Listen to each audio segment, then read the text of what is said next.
Chair, I'm told that we're good to resume the meeting if you want to get us started on agenda item 2.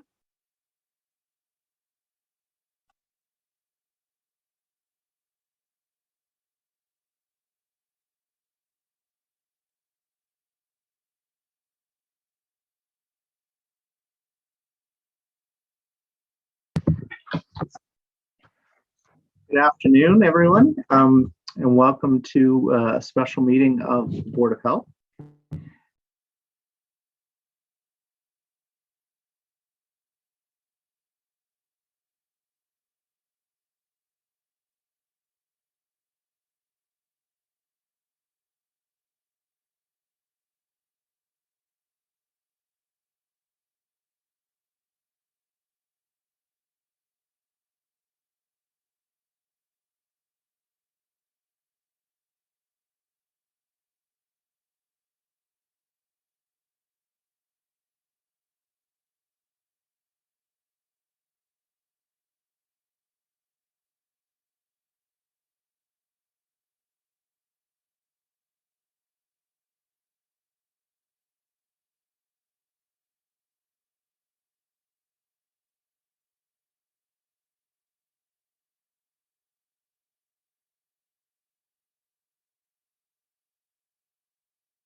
All right, so our technician is asking that someone speak so that he can do a sound check.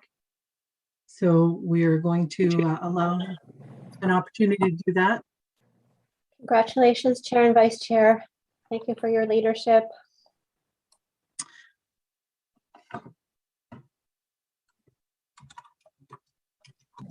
Can you hear me all right? Yes, we can hear you, Vera. Thank you. We can hear you, Doctor. All right, so we're good to go. Thank you. We can resume.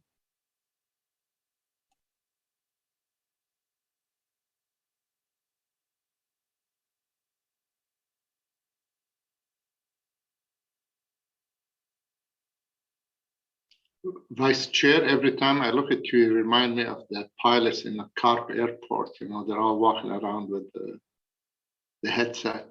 I'll break out into song, either that or I'll be air traffic control.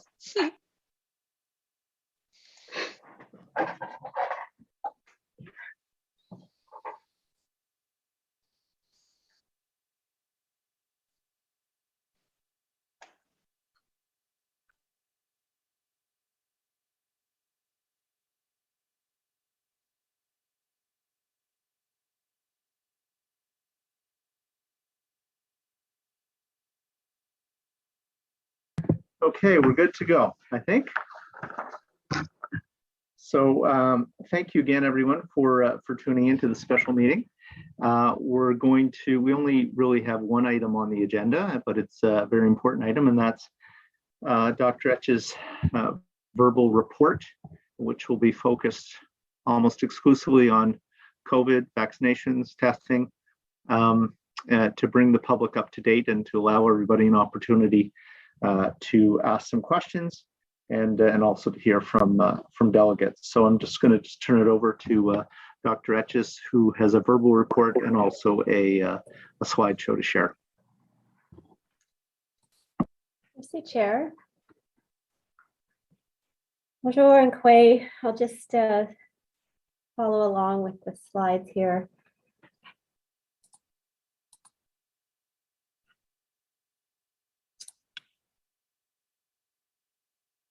All right. Let me know, Deanne, when you feel like the format is correct. We're good? Okay, super. So I am thankful that you've come together for this special board meeting so that you as the Board of Health can continue to provide oversight to our Ottawa public health response, consider policy options, and assist with keeping the community of Ottawa informed. On the second slide, we just want to start by acknowledging the goals of the pandemic response, which remain the same: to decrease morbidity and mortality, to maintain essential services, of course, with a focus on hospital capacity, and to minimize societal disruption.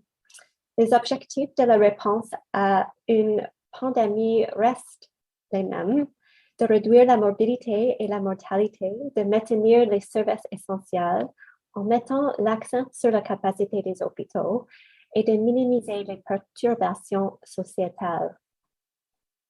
And the highly transmissible Omicron variant and vaccine protection are changing the context and the approaches to the pandemic. A big change has been less reliance on testing and case management and contact tracing. So while at present, COVID-19's impact is much more serious than seasonal influenza, our goal is to reach a point at which COVID-19 is more like other respiratory illnesses, such as influenza, where there's a focus on preventing hospitalization and death in those at higher risk of severe disease. So for example, older people in congregate settings, and the focus is vaccinating, monitoring for symptoms of COVID-19, preventing illness with infection prevention control measures, keeping isolated when sick. And Omicron's rapid spread does increase the likelihood of being exposed to it. People are most likely to pass on the Omicron variant from 2 days before the onset of symptoms until 3 days afterwards. And this time frame can mean that transmission occurs before people even know they're positive, even in high-risk settings where PCR testing is available. So no one should be shamed for testing positive for COVID-19. We need to support each other through this, and people need sick leave options to stay home when sick. Most people will be able to weather this illness at home. Individuals can prepare by staying physically active, taking care of their health conditions, and making sure they have basic supplies and pain relief medication on hand. However, COVID-19 can still be very serious in some, so people need to know when to seek healthcare assessment, such as for chest pain or difficulty breathing, confusion, and rapidly worsening symptoms. I appreciate for some that the ongoing risk of being exposed to COVID-19 is an unhappy thought after 2 years of being vigilant against any COVID transmission. The data shows that vaccination provides reassuring protection against serious illness and death, and that children continue to be unlikely to be hospitalized for COVID-19 treatment. So protecting each other doesn't depend on testing. We can still be confident that when we wear our masks, practice physical distancing, increase ventilation, limit close contact indoors, and stay home when we're sick, we are helping decrease COVID transmission. And these are still very important things to do. Unfortunately, some individuals may still require hospital care. Many who are unvaccinated and contract COVID-19, some vaccinated individuals, and especially people over age 60. Our healthcare system cannot withstand the pressure of too many people acquiring COVID-19 at the same time. So while Omicron cannot be stopped altogether, we can work together to blunt the peak and slow transmission so that hospitals can maintain capacity to deliver care. That's why we still need to be cautious about the number of opportunities for transmission that we give COVID-19. At this time, my best professional advice is to maintain foundational public health measures that have been shown to consistently work well. The wearing of masks, the distancing, the screening daily, and staying home when we're sick, while balancing the need to promote our overall wellness. we should chart a middle road where it is too soon to give up being cautious until we see the levels of COVID in the community can be handled by our healthcare system. And I am supportive of continually reviewing the COVID-19 practices that cause harm, such as that social isolation in long-term care homes during outbreaks. We need to review this against the disease control objectives. Bringing back people's access to social connections and extracurricular activities that promote health is important. People need to be back at school and at work for overall well-being, and these days will come one step at a time. On slide 3, I just want to share some information about how we're looking at the situation, and certainly based on the experience in other jurisdictions, Omicron outbreaks appear to peak steeply and rapidly in just over a month from the first reported cases, but declines may be more gradual, and we're still learning about this. Our local surveillance is consistent with a daily increase of new Omicron cases having peaked in early January after a rapid rise. Since then, we've been seeing a somewhat slower decline in wastewater signal, which is depicted on this slide,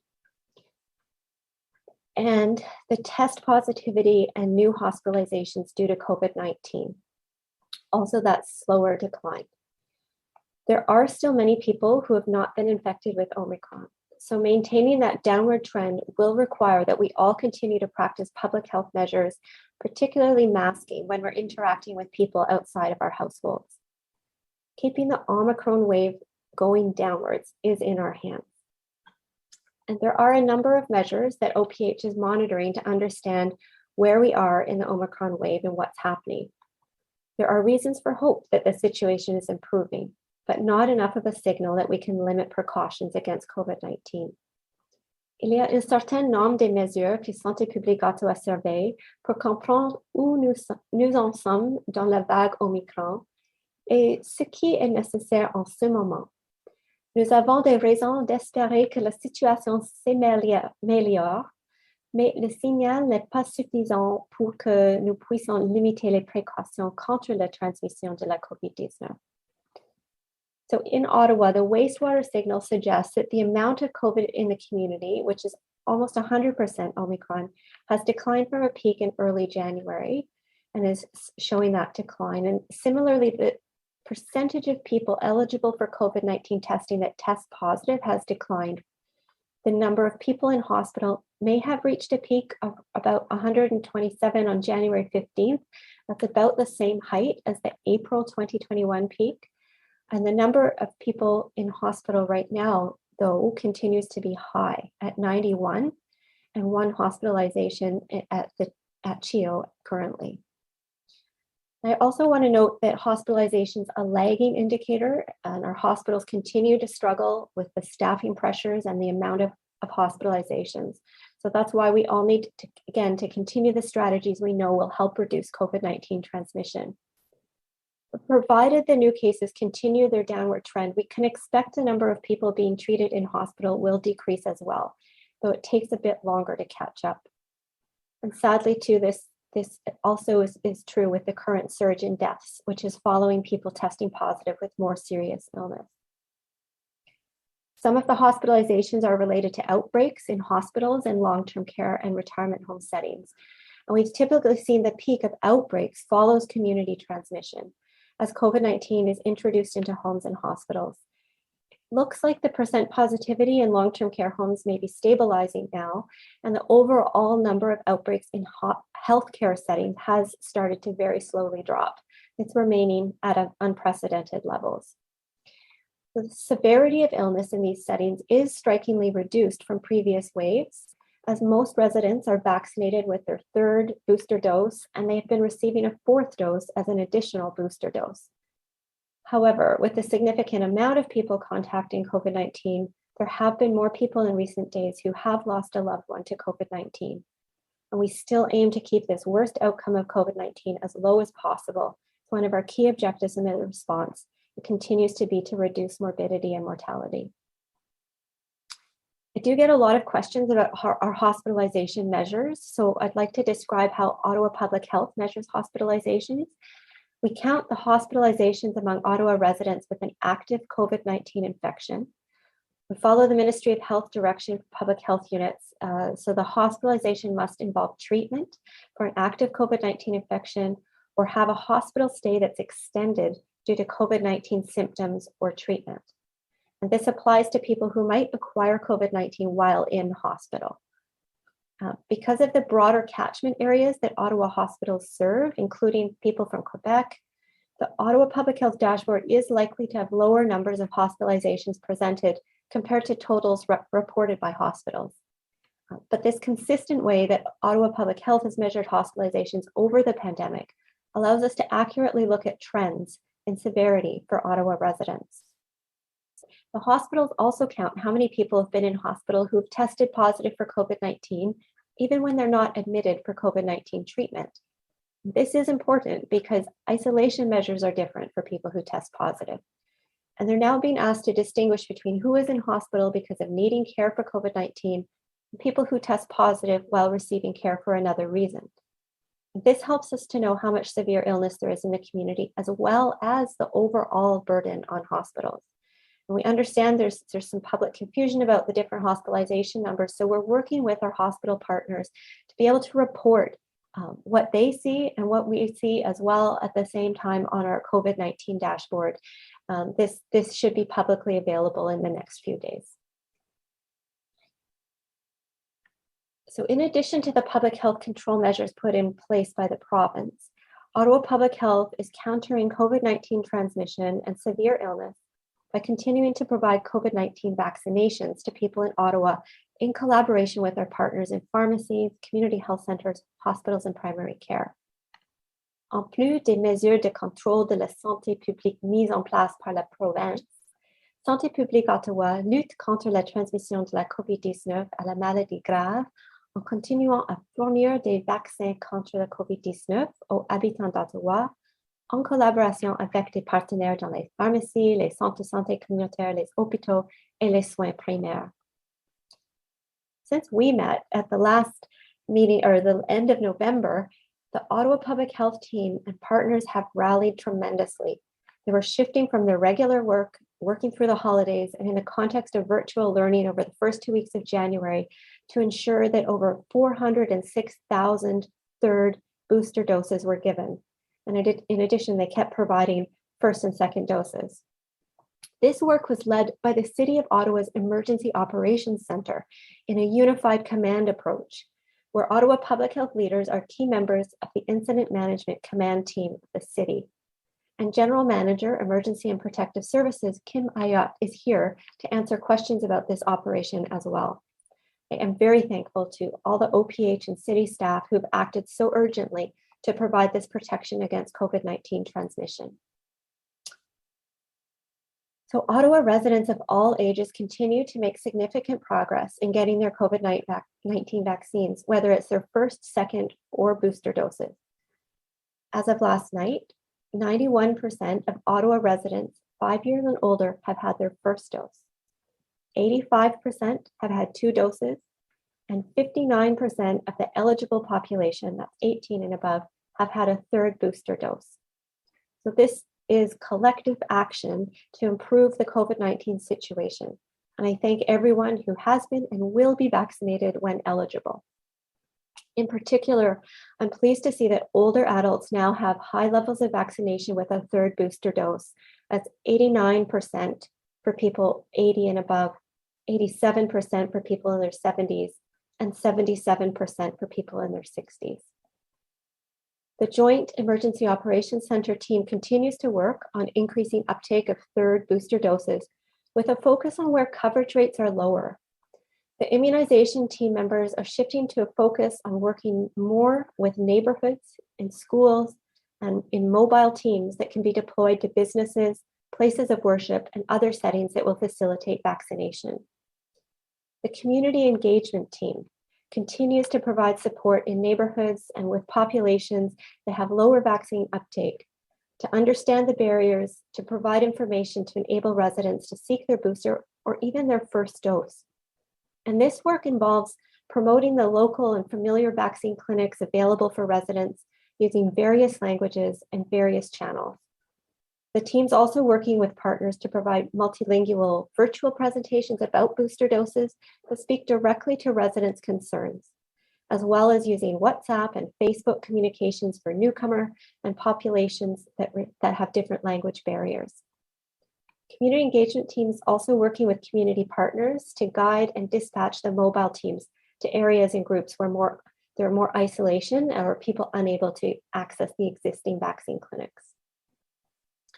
Concerning another priority, which is the high-risk settings, Ottawa Public Health continues to support long-term care homes and retirement homes with third and fourth booster doses for the residents and enabling the long-term care home staff to meet the deadline of January 28th for their third booster dose. We've continued partnerships that allow vaccination in other congregate settings like shelters and the Ottawa Carleton Detention Center.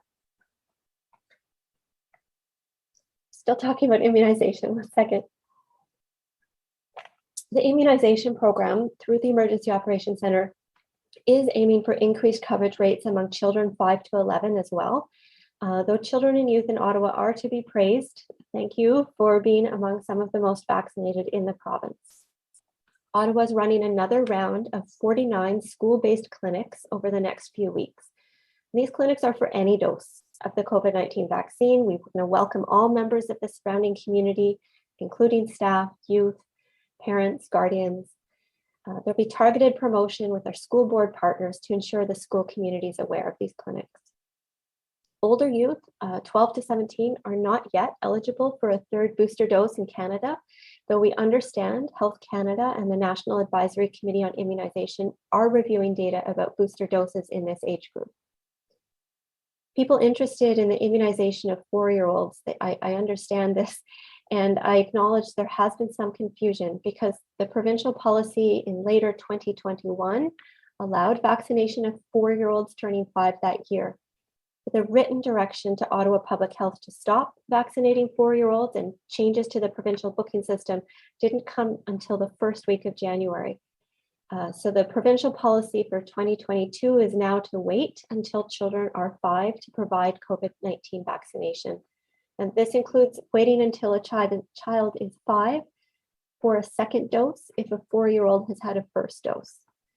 So we're looking forward to the vaccine for people 6 months to 4 years of age coming in the coming months. And before I move on from COVID-19 vaccination, I want to share a slide with you from the Ontario Science Table. This is a slide here with 3 graphs. And the graphs show why I am still highly recommending COVID-19 vaccination for people who have not yet been vaccinated. Being unvaccinated is a major risk factor for severe illness when infected with Omicron. And as the graphs show, on January 23rd, hospital occupancy among people who've been vaccinated with at least 2 doses was 81.5% lower among unvaccinated than for among unvaccinated people. And intensive care unit occupancy was 91.4% lower for people with 2 doses. Other scientific analysis recently published from multiple jurisdictions also reinforce the benefit of a third booster dose. The 2 doses of a COVID-19 vaccine drop the risk of hospitalization by 70%, and the booster dose drops the risk of hospitalization by 90% in the analyses that have been published recently. So, 2 doses de vaccin contre la COVID-19 réduisent le risque d'hospitalisation de 70% et 1 dose de rappel le réduit de 90%. On the next slide, in addition to immunization, testing and tracing and outbreak prevention and management continue to be used to decrease COVID-19 transmission in Ottawa. This past December 31st, the Ministry of Health announced that publicly funded PCR testing would be available only for high-risk individuals who are symptomatic and or are at risk of severe illness from COVID-19, including for the purposes of confirming a COVID-19 diagnosis to begin treatment, and workers and residents in the highest risk settings, such as hospitals, healthcare settings, and congregate living settings like long-term care homes, group homes, shelters. First Nations, Inuit, and Métis communities are also eligible for PCR testing. And the household members of workers in the highest risk settings became eligible on January 13th. The province has also provided guidance on the different uses for rapid antigen testing, which includes testing for people with symptoms if you're not eligible for a PCR test. Using rapid antigen tests to assist in early return to work in healthcare settings where there's critical staffing shortages, as well as ongoing screening of people who are asymptomatic and without known exposure to a COVID-19 case, with the goal of identifying cases that are pre-symptomatic or asymptomatic. In the school and childcare setting, staff and students are being provided with 2 rapid antigen tests from the province that they can use when they have symptoms of COVID-19. And these are anticipated to be replenished as the provincial supply of rapid antigen tests improves. And given the currently reduced access to testing for the general public, we need to treat possible COVID symptoms as if they are a COVID-19 infection. In most situations, access to PCR testing would not yield results fast enough to change the typical isolation period of 5 days, as people typically present for testing after a day or 2 of symptoms, and it takes a couple of days to get the results back from the lab. So the most up-to-date guidance for when to use the rapid antigen tests, if they're available, and for how to isolate is found by following the provincial screening tool at ontario.ca/COVID-19. And really the bottom line message is clear: to stay home if you're sick and until symptoms have resolved, and stay home if a member of your household is sick. This will help protect people at risk for severe illness and slow the spread of COVID-19. Le message essentiel est clair: restez chez vous si vous êtes malade et jusqu'à ce que les symptômes aient disparu. Et restez chez vous si un membre de votre foyer est malade. Cela permettra de protéger les personnes susceptibles de contracter une maladie grave et de ralentir la propagation de la COVID-19. Ottawa's Infection Prevention and Control Team works on outbreak management and prevention and management. They're working closely with many healthcare partners to review outbreak measures and align practices to support the functioning of the healthcare system. So Ottawa Public Health working closely with local and regional partners, those in acute care like the Ottawa Hospital, the Queensway Carleton Hospital, the Malfour and Bruyere, with community health centers, Ottawa Inner City Health, and the provincial authorities like Ontario Health, the Ministry of Long-Term Care, the Solicitor General, retirement homes, regulatory authority, and home and community care support services, as well as the Ministry of Children, Community and Social Services, all to look at coordinated and timely responses to help prevent severe illness and death due to COVID-19 in high-risk settings. All settings are reporting staffing pressures, and the movement of people from hospital to long-term care is a key element that Ottawa Public Health is working to facilitate in order to help maintain acute care capacity for addressing community needs. Through the most recent surge, Ottawa Public Health has managed and investigated an unprecedented number of COVID-19 outbreaks. We've realigned resources across the organization, as well as within the IPAC team, to support these high volumes of outbreaks in high-risk settings. So as of last week, the team was supporting over 240 suspect and confirmed outbreaks across high-risk settings. Despite the increased number of outbreaks, we are seeing proportionally less severe outbreaks. And that is thanks in part to preventative infection prevention and control work that we've carried out throughout 2021 to support good practices in organizations, and also working alongside the regional IPAC team. It's led by the Ottawa Hospital.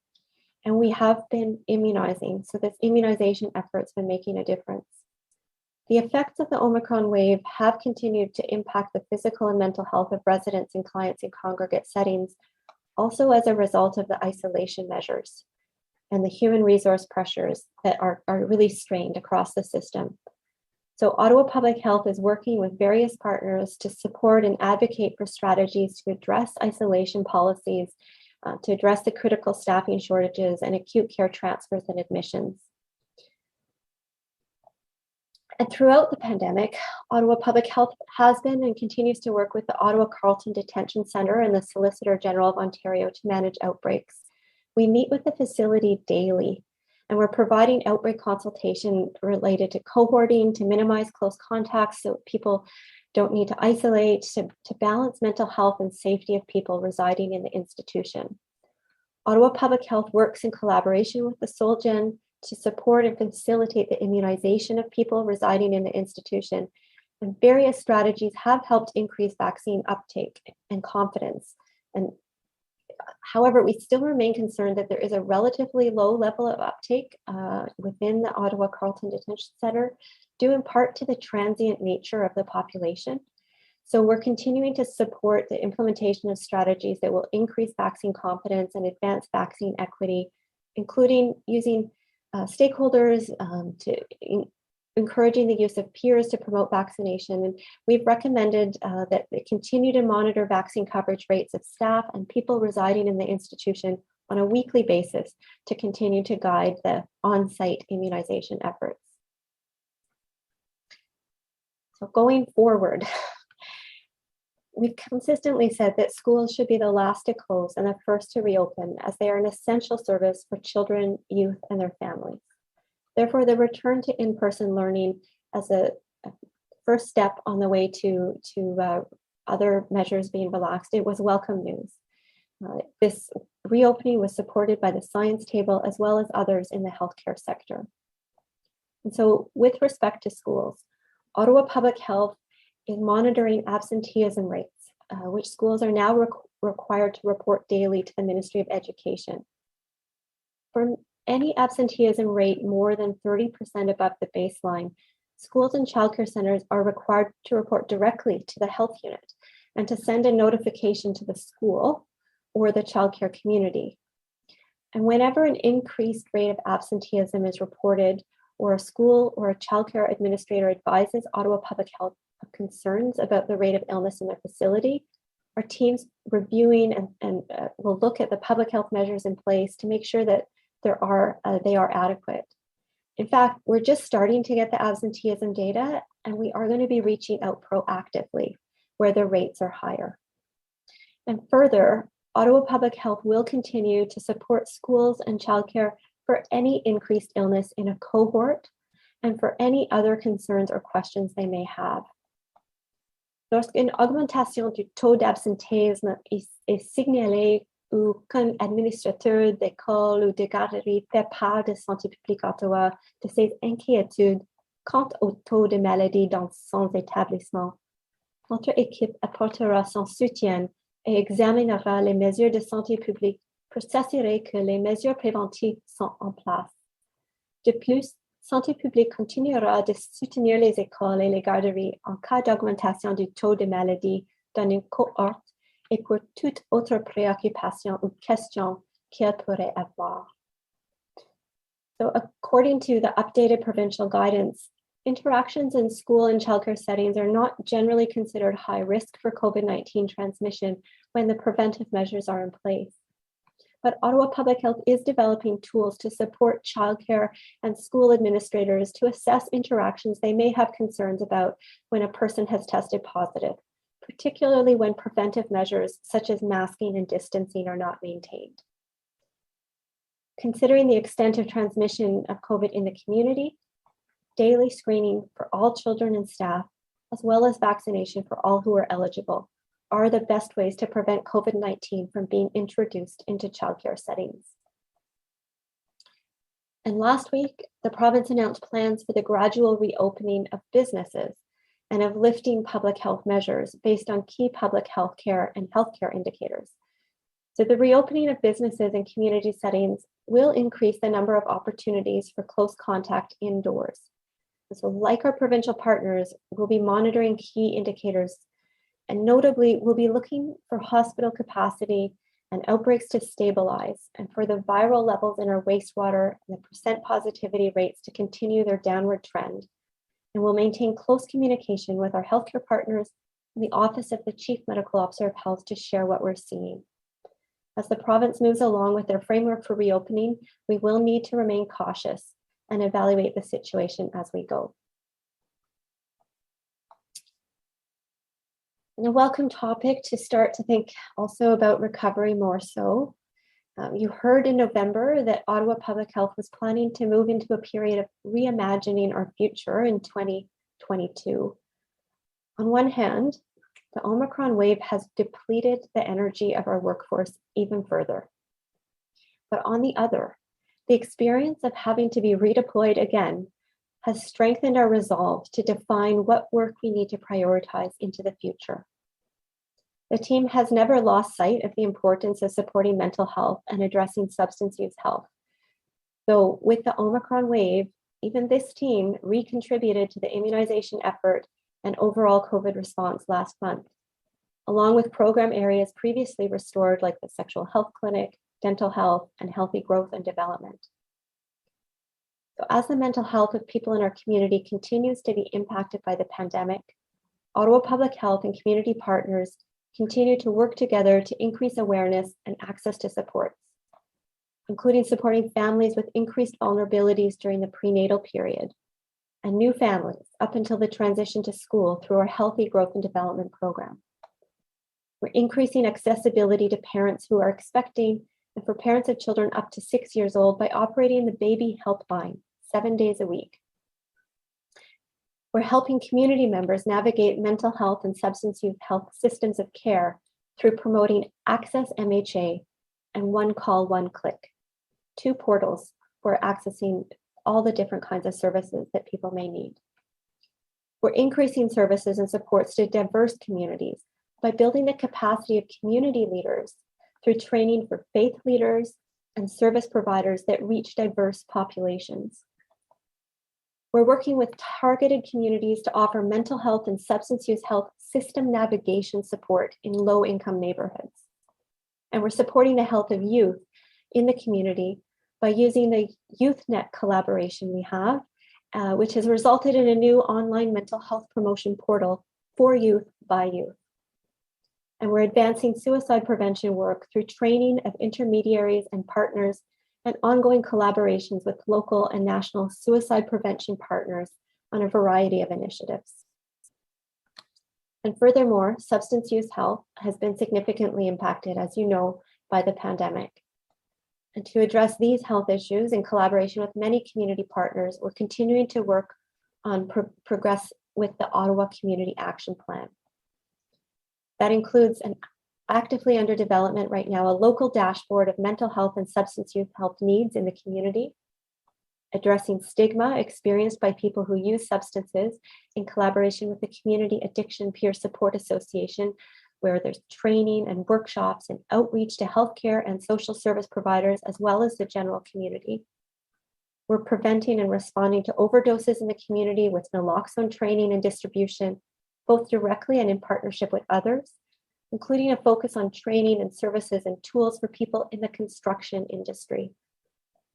We're maintaining access to frontline harm reduction services by partners and Ottawa Public Health by adapting programs and services like the supervised consumption services, the needle and syringe program, and we're ensuring access to COVID-19 testing and vaccination for people who use drugs and people who are experiencing homelessness and precarious housing. We're supporting substance use health needs of clients in hospitals by exploring what more can be done in hospital settings, including access to opioid agonist treatment, harm reduction services, and continuity of care. So we're striving to meet the needs of different communities through targeted interventions, such as the collaboration on a demonstration project with city and community partners to support the well-being of people living in Lower Town. And we're collaborating with the Guiding Council to establish a new system for mental health and addiction crisis response. We're also maintaining sector-specific supports to businesses, and we've reached a good collaboration with the city's economic recovery table, with the Ottawa Board of Trade, and we'll be continuing to foster healthy workplaces through those networks. So we have a lot of work to do still to rebuild and reimagine how specifically Ottawa Public Health will function and look in the future, but we know there are key ways of working that we're looking to strengthen and expand as top priorities. The Ottawa Public Health Strategy, which you approved, It remains a good guide as it points to the need to address inequities in health and engage with community leaders, organizations, and partners to inform this work. So team members are now preparing for more meaningful dialogue about our community-informed anti-racism and anti-oppression policy. The dialogue will be occurring across all Ottawa Public Health teams. And we're working on options for a third-party audit of our diversity, equity, and inclusion initiatives. And we'll be looking for dedicated leadership for this work. We've also learned we need to take more time through these transitions to hear from all types of employees in our planning stage. If you recall, there was a dramatic drop in demand for vaccination last August as people got their first and second doses. It was just before a Delta surge and then more demand for our work in schools. And an evaluation's been done of that transition. And it's identified ways that we can approach our current situation more effectively. So therefore, as we look to restore our health promotion work, we will be seeking to listen to employees, communities with greater barriers to health, business partners, and others, to start with an assessment of our changed community health needs and shape new health promotion services together. The pandemic's shone a light on health inequities in our community, and we have shown with others that we can make an impact when we work with community leaders, multi-sectoral partners, and build on the strengths of neighborhoods and communities. The pandemic has underlined that our work can be most effective when focused where needs are greatest. So we look forward to getting back to supporting our community for more non-COVID related work, building resiliency and capacity, connecting to people to services they need, promoting positive mental health, and addressing behavioral risk factors for chronic diseases that have increased in the pandemic, including decreased social connections, physical activity, and healthy eating. I am so proud of the team's work in the stressful environment of the pandemic. I'm proud of the professionalism that they've maintained in the face of people who are experiencing challenges that make communications negative. And the extraordinary effort that employees have put in means we also need to continue to keep focused on their wellness. We're monitoring overtime, supporting vacation requests, supporting employees to take breaks, encouraging people definitely be off when they're sick, identifying backups, and reducing work. While we still have work to do in this area, we are continuing to identify ways to support employees while still working through this global pandemic. So in concluding, I must say I am so impressed with how all the people of Ottawa have cared for one another throughout what has become an exhausting pandemic. Je suis très impressionnée par la façon dont les habitants d'Ottawa ont pris soin les uns des autres tout au long de ce qui est devenu une pandémie épuisante. At times, the differing perspectives, from wanting COVID-0 through to wanting no restrictions or mask requirements at all, they create conflict and concern. And yet, so many individuals doing their part has added up to us getting this far and will see us through. Ottawa Public Health remains in a stance of learning and adapting, as we will continue to need to be flexible to changing circumstances and science into the future.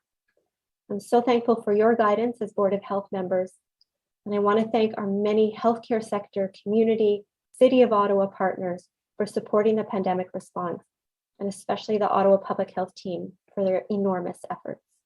Thank you, Miigwech. Merci. Thank you very much, Dr. Etches. We have a number of delegations to hear from. So I will hear from the delegations before we pose questions to Dr. Etches. And there are also a number of written submissions that we received that have been circulated amongst the board members. And there's also two motions, which I'll introduce the first one, which is a motion that I'll be bringing. And then there's a motion by Member Menard. I'm going to introduce them now so that everybody's aware of them prior to asking any questions, and the delegates are also aware of the motions prior to them making the presentations. So the first motion goes as follows. Whereas there's increasing evidence that immunity can wane over time and that a third or booster dose of the COVID-19 vaccine provides greater protection against severe outcomes due to COVID-19, which has led to all levels of government recommending a third or booster dose to help restore and maintain protection against severe illness, complication, or death due to COVID-19. And whereas providing greater protection against severe illness and complications of COVID-19 also helps reduce the risk of hospitalization, thereby reducing the strain on hospital capacity. And whereas the Omicron variant continues to circulate and hospital capacity is under pressure, such that they are not able to operate as usual or continue to catch up on procedures and surgeries as needed. And whereas in Ontario, all residents aged 18 and over have been eligible to receive a third or booster dose of COVID-19 vaccine since December 20th, 2021, with older residents and certain designated groups having been eligible since November the 6th, 2021 or earlier. And whereas currently 58% of Ottawa's eligible population and 47% of Ottawa's overall population have received a third or booster dose. Actually, I should amend that. We just heard in the report it's 59% of Ottawa's eligible population that have received a booster or booster dose of the COVID-19 vaccine. And every effort should be made to continue to increase third or booster dose coverage among eligible population. And whereas recent experiences both in Ontario and in other jurisdictions have shown the vaccine policies, including proof of vaccination requirements, lead to higher vaccine uptake and therefore higher vaccination coverage overall. And whereas the province recently announced a strategy and timetable for reopening Ontario businesses and community settings, which will create more opportunities for COVID-19 to be transmitted in indoor settings where masks are not always used. And whereas the province has also indicated that there are no plans to amend proof of vaccination requirements to include a requirement for third or booster doses of the COVID-19 vaccine for certain indoor settings where masks are not always used. Therefore, be it resolved that the Board of Health for the City of Ottawa Health Unit requests the Medical Officer of Health, Dr. Vera Etches, work with the province to emphasize a cautious approach to reopening while the healthcare system is still under pressure, and work with the province to identify the best approach for its proof of vaccination requirements, in particular, whether to include the requirement for people 18 years of age or older, the eligible population, to show proof of a third or booster dose, in addition to proof of their first and second doses, to access businesses and community settings where patrons are required to provide proof of vaccination prior to entry and report back to the Board of Health. So that's the first motion. I'll now turn the mic over to Member Menard to read his motion.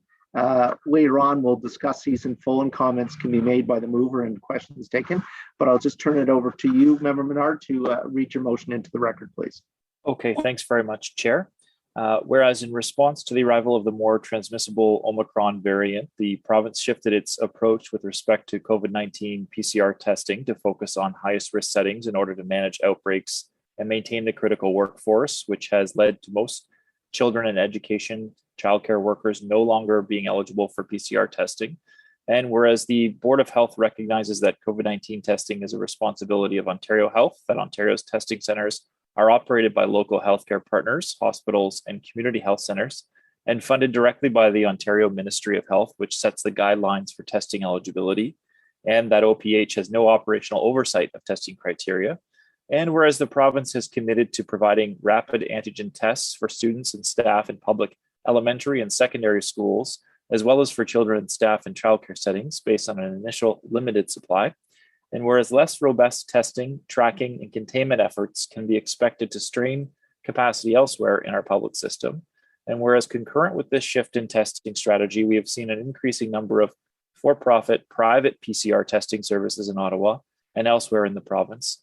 And whereas in addition to getting vaccinated when eligible and staying home when sick, good quality, snug-fitting masks also provide an important layer of protection against the potential spread of COVID-19. Therefore, be it resolved that the Ottawa Board of Health recommend that the Medical Officer of Health and the Chair of the Board of Health write to the Premier of Ontario and the Ontario Minister of Health to recommend that the province, A, expand eligibility for access to COVID-19 PCR testing based on healthcare partner capacity and on a hierarchy of need, and urgency to mitigate outbreaks and transmission in higher risk settings, such as household members of all forward-facing healthcare workers and daycare childcare workers, until such a time as RATs become more readily available for this sector. B, expand access to a regular supply of rapid antigen testing for children and workers in schools and childcare settings, as these provide almost immediate results without adding pressure on the healthcare sector or local laboratories. And C, work towards offering free and effective masks for all people with lower income who want them by distributing through local agencies serving these populations. And be it further resolved that the Board of Health reiterate its recommendation from February 2021, calling on the province to provide the necessary funding, fiscal relief, and/or supports to employers so that all workers in Ontario have access to no days annually in the event of a declared infectious disease emergency, such as the COVID-19 pandemic, which would support workers in being able to care. Thank you very much, Member Menard. And again, later on in the meeting, we'll have an opportunity to have discussion and comment on the motion. As I indicated, we have a number of public delegations. And I'm going to call on, first of all, Dr. Kwejo Karamatang.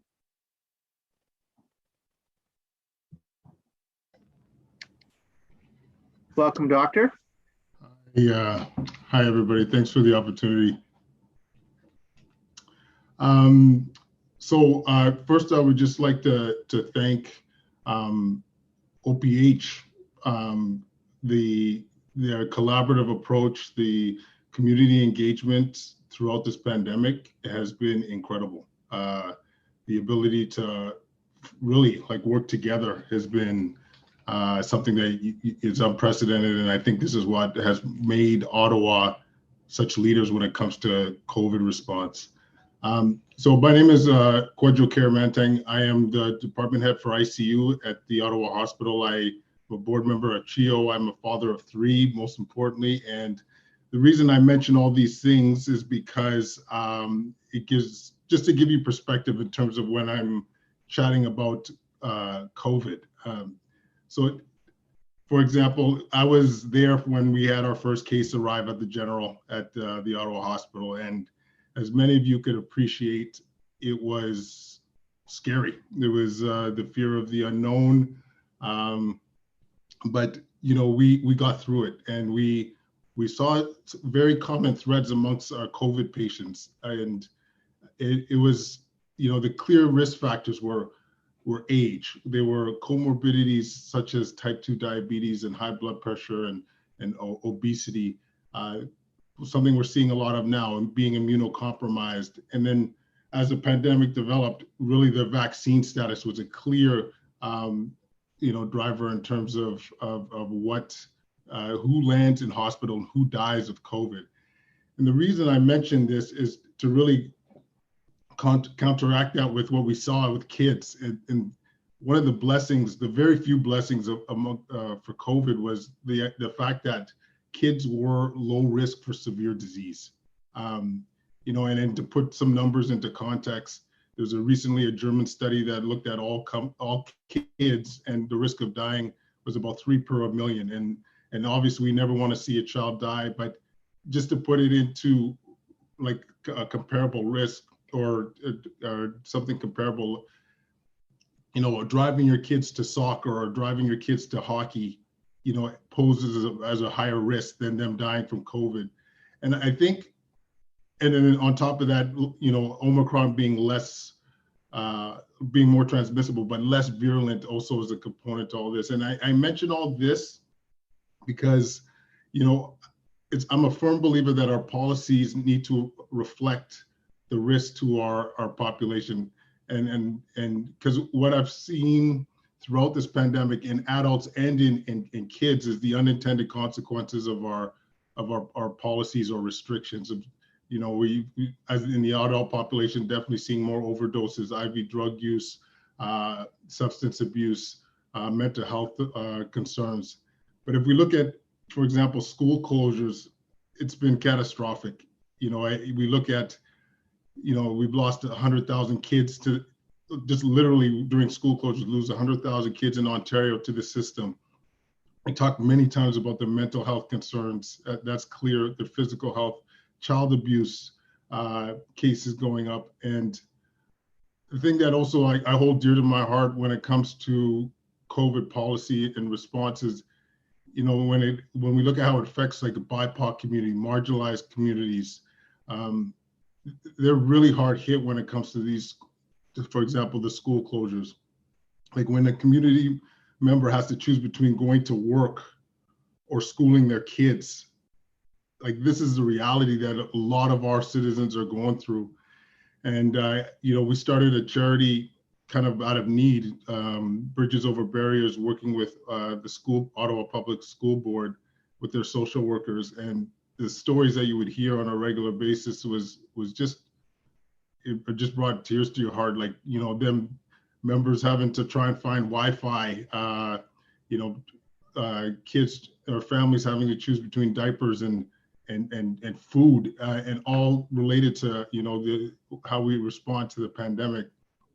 And so what I encourage all of us collectively to do is just always be cognizant of what our policies are and how they affect not only COVID, but other factors. And we also got to think that these solutions, they need to be sustainable. They need to be sustainable to the fact that there are going to be future variants, there's going to be future pandemics, and we have seen the catastrophic impacts that our policies have had on our, especially our youth. Like this is why I'm coming mostly as a father of 3, because I've seen directly how it's impacted our kids.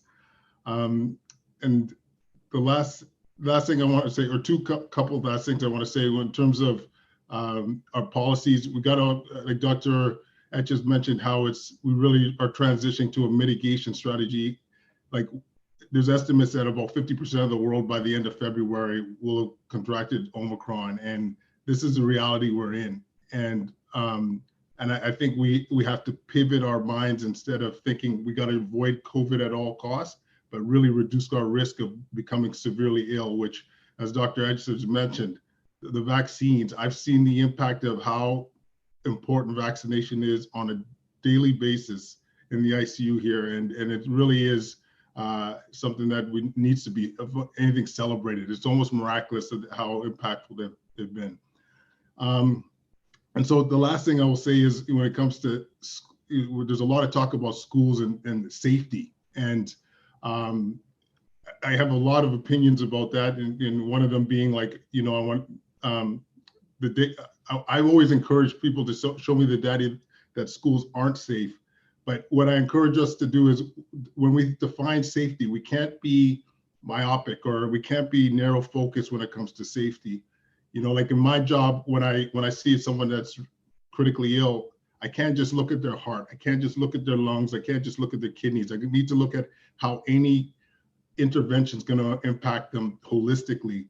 And so when we look at safety, it's not only their COVID risk, but it's their mental health, how our policies are going to affect them, how it's going to affect their physical health, how it's going to affect their social development. And because I see this on a daily basis in the ICU, if we don't address this with our youth, the overdoses, the obesity, the social isolation, they land in ICU. They land in ICU from chronic disease, from their mental health concerns and so forth. So that is all I have to say. And I hope that was timely enough to leave answers for some questions. And I just want to say hi to Tammy, who's because I see her all the time at GEO. So just wanted to give a quick shout out. Yes, thank you, Dr. K. And yes, there's absolutely time for questions. I'll let you go a little bit over 5, but you were making such good points that I didn't want to interrupt you. And I do want to take this opportunity to thank you for your service during this time. It cannot have been easy in any way. And also thank you for bringing the perspective not only of a doctor, but what you're seeing in your own kids, and the impact of the schooling on there. So we do have some questions. We normally go through the list, but I think I can handle this. on the screen. So bear with me. I didn't see whose hand went up first, but we'll go with Member Banham. Thank you. I just wanted to say from a community health provider and from one of our board members, thank you for all the work that you've done. I think your points are very valid. I think looking at people from a holistic approach and from kind of looking at overall risk was a very solid argument. And I just want to say thank you so much for your work. And I hope that we can continue to support vaccination so that you see less people in your ICUs and we see more people out in the community. Thanks. Thank you. Thank you. Member Menard, please. Thanks very much, Chair. Thanks for being here, Doctor. Nice to hear from you. And I follow you on other social media and see you out there often. So appreciate you.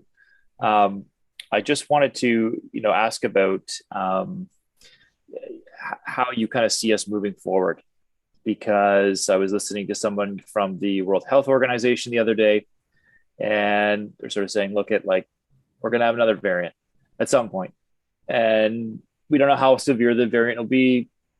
Could be worse, could be less severe than what we're facing now. But that's what the WHO is saying. And for me, I've been reading to try to see, how do we kind of get out of this or live with this, or what do we do on a practical sense to adjust our lives in a way that does reduce risk while still ensuring that we're thriving and that our kids are thriving. Yeah. So I wonder your take on it all, because you seem to be talking about balancing risk, which I appreciate. We've had vaccine mandates on 2 doses as well. And we know vaccines are safe and effective. And my approach has been much to encourage people to get vaccinated. You need to have community dialogue and trust. And those conversations are what really can turn that channel.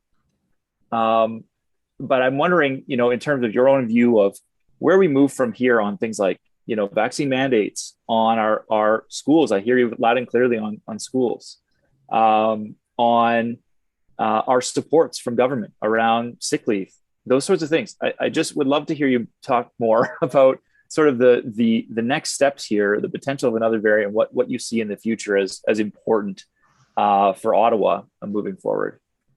Well, number one, Sean, thank you, because this is my favorite question, because you see a lot of the talking heads give you reasons for concerns, but they don't give you any solutions, that are sustainable. And so from my perspective, it's simple as reverse engineering COVID. Who lands in hospital, who lands in ICU? And it's as I mentioned, it's very predictable. We do very rarely come up with surprise patients. As I mentioned, the comorbidities, the age, the immunocompromised. For example, right now, about 50% of our patients in the ICU are transplant recipients right now, renal transplant recipients. So what I approach it is focus your interventions on those likely to be sick. So that is boosters or first, second, third dose for those that are likely to be sick. We have therapeutics now that are available. So we have the oral Pfizer pill that's going to be available that was approved by Health Canada. There's the monoclonal antibodies which are effective. And so just to give you an example, because of the amount of renal transplant patients we were seeing, we've liaised and talked to some other centers that had monoclonal antibody treatments available or readily available amongst their renal transplant patients, and they were seeing less renal transplant patients landing in their ICU. There's fluvoxamine. This is an antidepressant that was recently published to show reduced risk of landing in hospital as a result of COVID. The other part of this too, Sean, is that many of us will be contracting Omicron, we'll have that hybrid immunity, meaning that we also have 2 or 3 doses of a vaccine, plus we have the natural infection as well. So that's an added barrier or added level of protection that we have moving forward. And typically when these viruses are,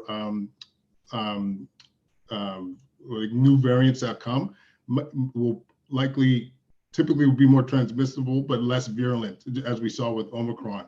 So this is going to typically will be the ongoing trend.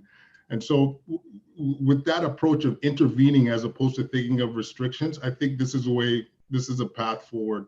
I think in terms of policies, like I must say, when it comes to, I'm emphasizing this by saying this is my opinion. When it comes to mandating like 3 doses and so forth, we always got to remember, how is it affecting other sectors of the community, and is it going to make a difference? Is it going to help us achieve our goal? You know, is it going to reach the populations that are at highest risk by mandating these things? Because I'll tell you, I've done a bit of work with OPH to try and address hesitancy in some of our BIPOC community because of historical mistrust in the system. And I'll tell you, if you mandate it in schools or further mandates in the community, this potentially is creating more separation and more challenges amongst them. Especially, I personally feel strongly about the mandates at schools that you know, in a BIPOC community that's already been hit hard. And you know, if the parents make a choice to say, hey, I don't want my kid vaccinated, now they're further away from getting their education that they need to move forward.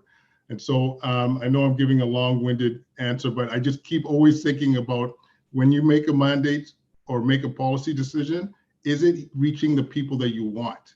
Is it reaching the people that are going to prevent them from landing in hospital? And so that's always got to be, and then always thinking about the unintended consequences. Thanks very much, Chair. Doctor, could I ask you a quick favor, if I might? Yeah. Dr. Forster is also one of our delegates. He's indicated he has to leave by 4:30. I see there's more questions for you. Could we put you on hold, so to effect, for a few minutes?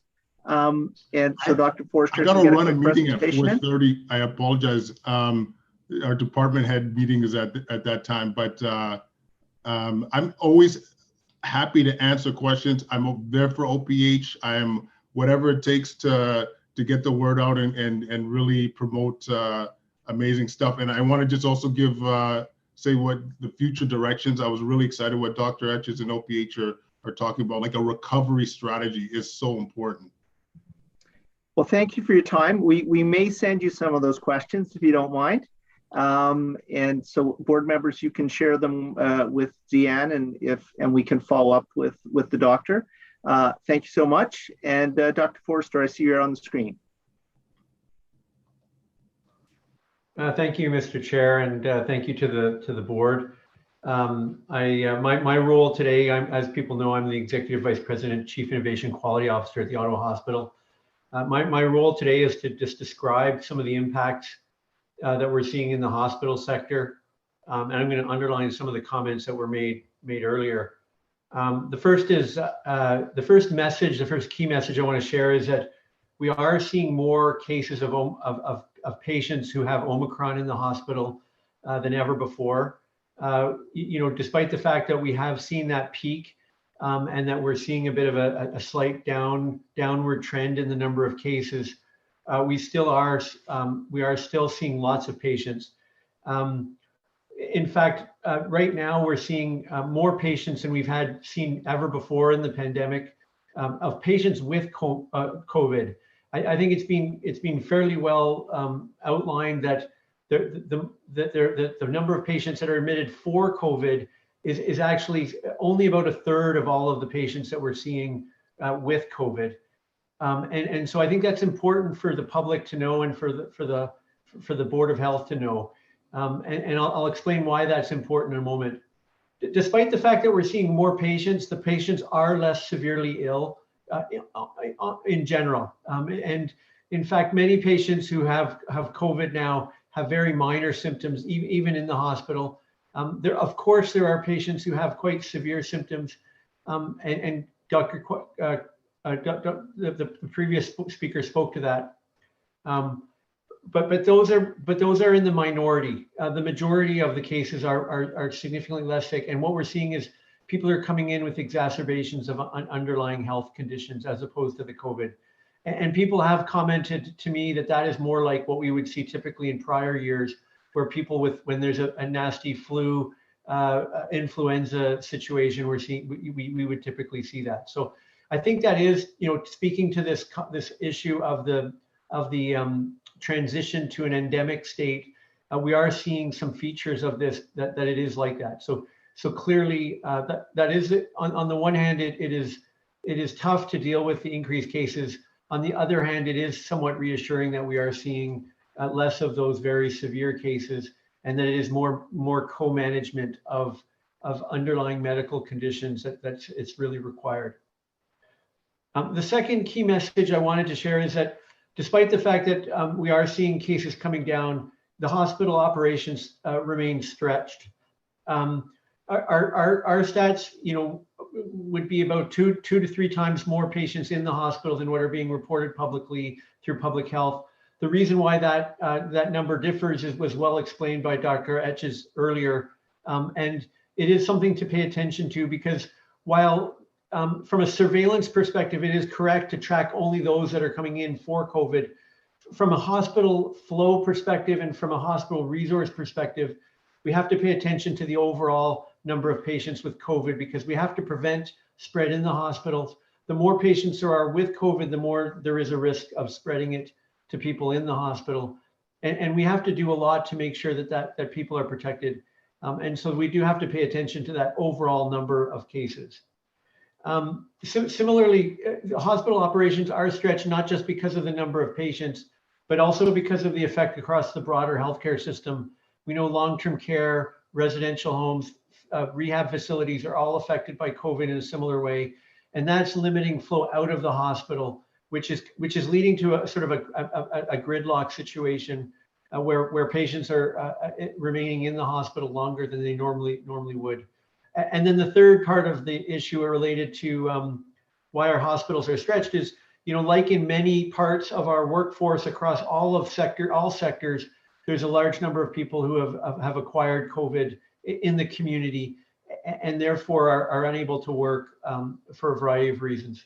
And so that human resource issue is certainly something that we're stretched, and that's putting I guess the final burden is that that is putting an extra burden on those who are at work, and that's a workforce that's tired and feeling the strain of a couple of years of this situation.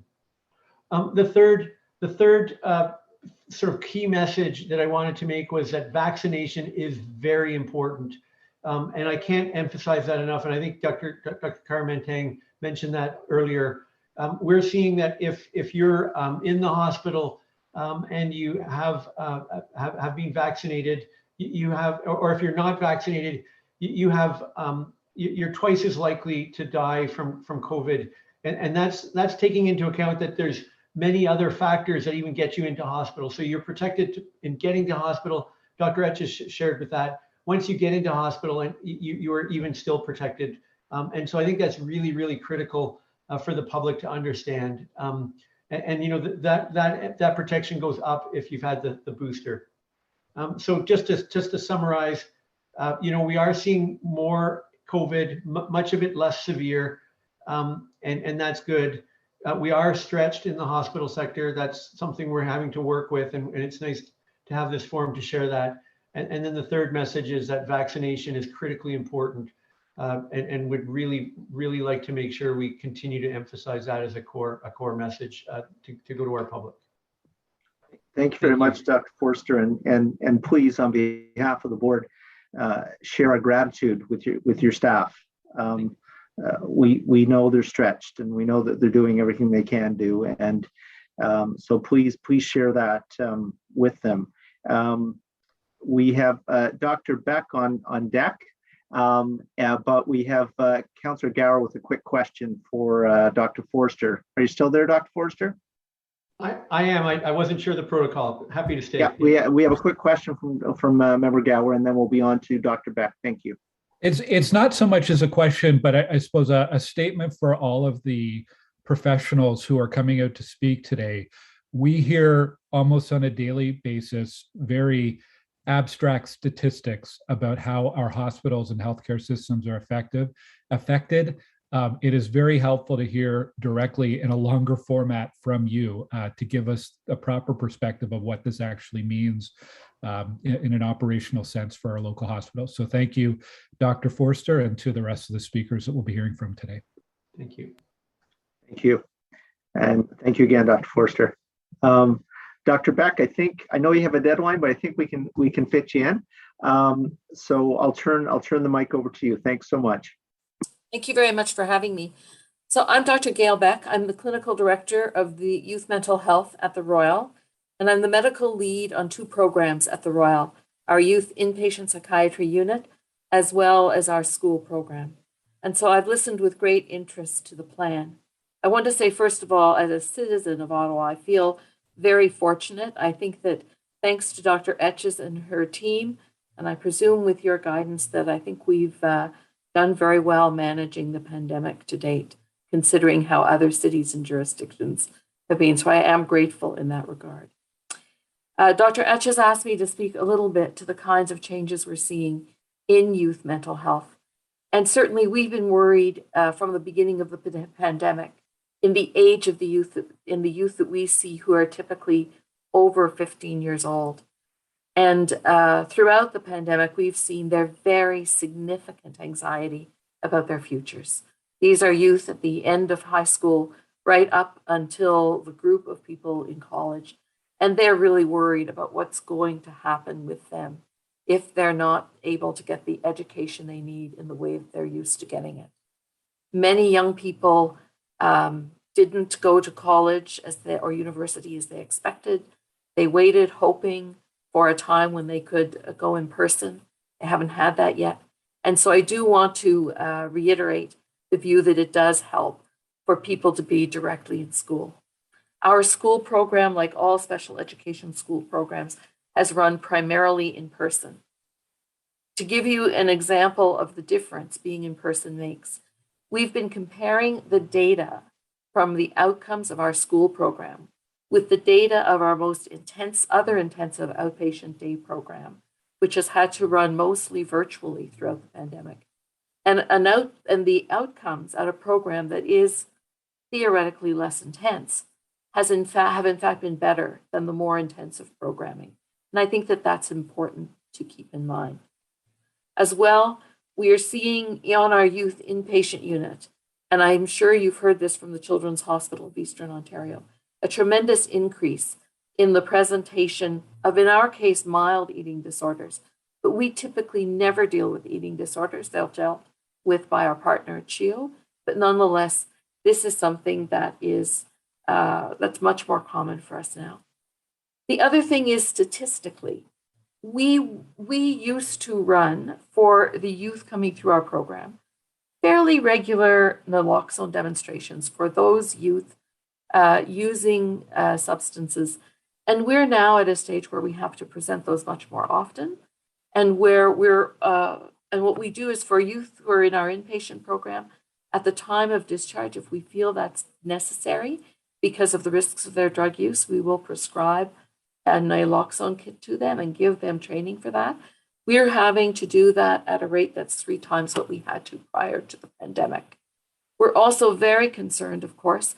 We've heard, and I suspect most public health units are watching some of the details we're hearing out of Vancouver's downtown East Side clinics, simply because I think that they're probably on the cutting edge. Information that some of the drugs that youth are getting access to are changing and are riskier. We know that we are having more overdoses. We don't have numbers on those as yet. And I do have access to other statistics should the Board of Health be interested in it. Our data that we keep in the youth program is really quite robust. So I certainly support any program that looks at improving mental health. And I can say that we're happy to partner in that in the youth program. The other thing, just to say that in all of our programs that have provided in the past social services supports, as well for youth who are housing insecure or food insecure, that we are seeing that as problematic. In our school program, we participate in both a breakfast and a lunch program. Because of COVID restrictions, we're not able to provide youth with a warm meal as we had previously. We're really having to provide safe foods, which are, they're pre-packaged foods that are really not as nutritious as the kind of breakfasts and lunches that they have had previously. That is a concern for us, as well as the concern that we have that we see, I got this from social work, 20% more young people who are housing insecure in our high-risk population. So those were my messages. I certainly have time to take questions, but we are grateful for the work that public health, and particularly our officers of public health, are doing in the city. Thank you, Dr. Beck, and we're equally grateful for the work that you and your team at the Royal are doing. I have one quick question, and then I see Member Kavanaugh has one as well. And this may not be a good question, but I'm going to try it anyway. For parents struggling right now with their kids and the impact on their mental health, especially around the school issues, what would be your single biggest piece of advice for those parents that are just don't know where to turn, don't know what to do? One of the things that we're finding, and about a week ago, we held a special conversations at the Royal directed at parents just after parents learned that their kids were going to be in school virtually again. It was the largest conversation at the Royal, I was told, that we've ever had, with the numbers of people signed in and the number of questions that we had from parents to us. The one piece of advice I give, and it sounds really trivial, but is to parents that they need to look after themselves. And we find that parents are not doing this, right? And parents don't look after themselves for all the reasons that, if the food is short, they give more food to their kids and all of those. But the point is that there is nothing more frightening to a child who's upset and worried than to see their parent not managing, right? Then their whole world just dissolves in front of them. So we are reminding families and parents to reach out to crisis lines. We publish the crisis lines those evenings so they could see them. There are supports for people. We're reminding them to reach out to their own family physicians if they're feeling overwhelmed. Family physicians are doing some remote work, but they're also mostly back in their offices. They're doing remote work to prevent the risk of infection.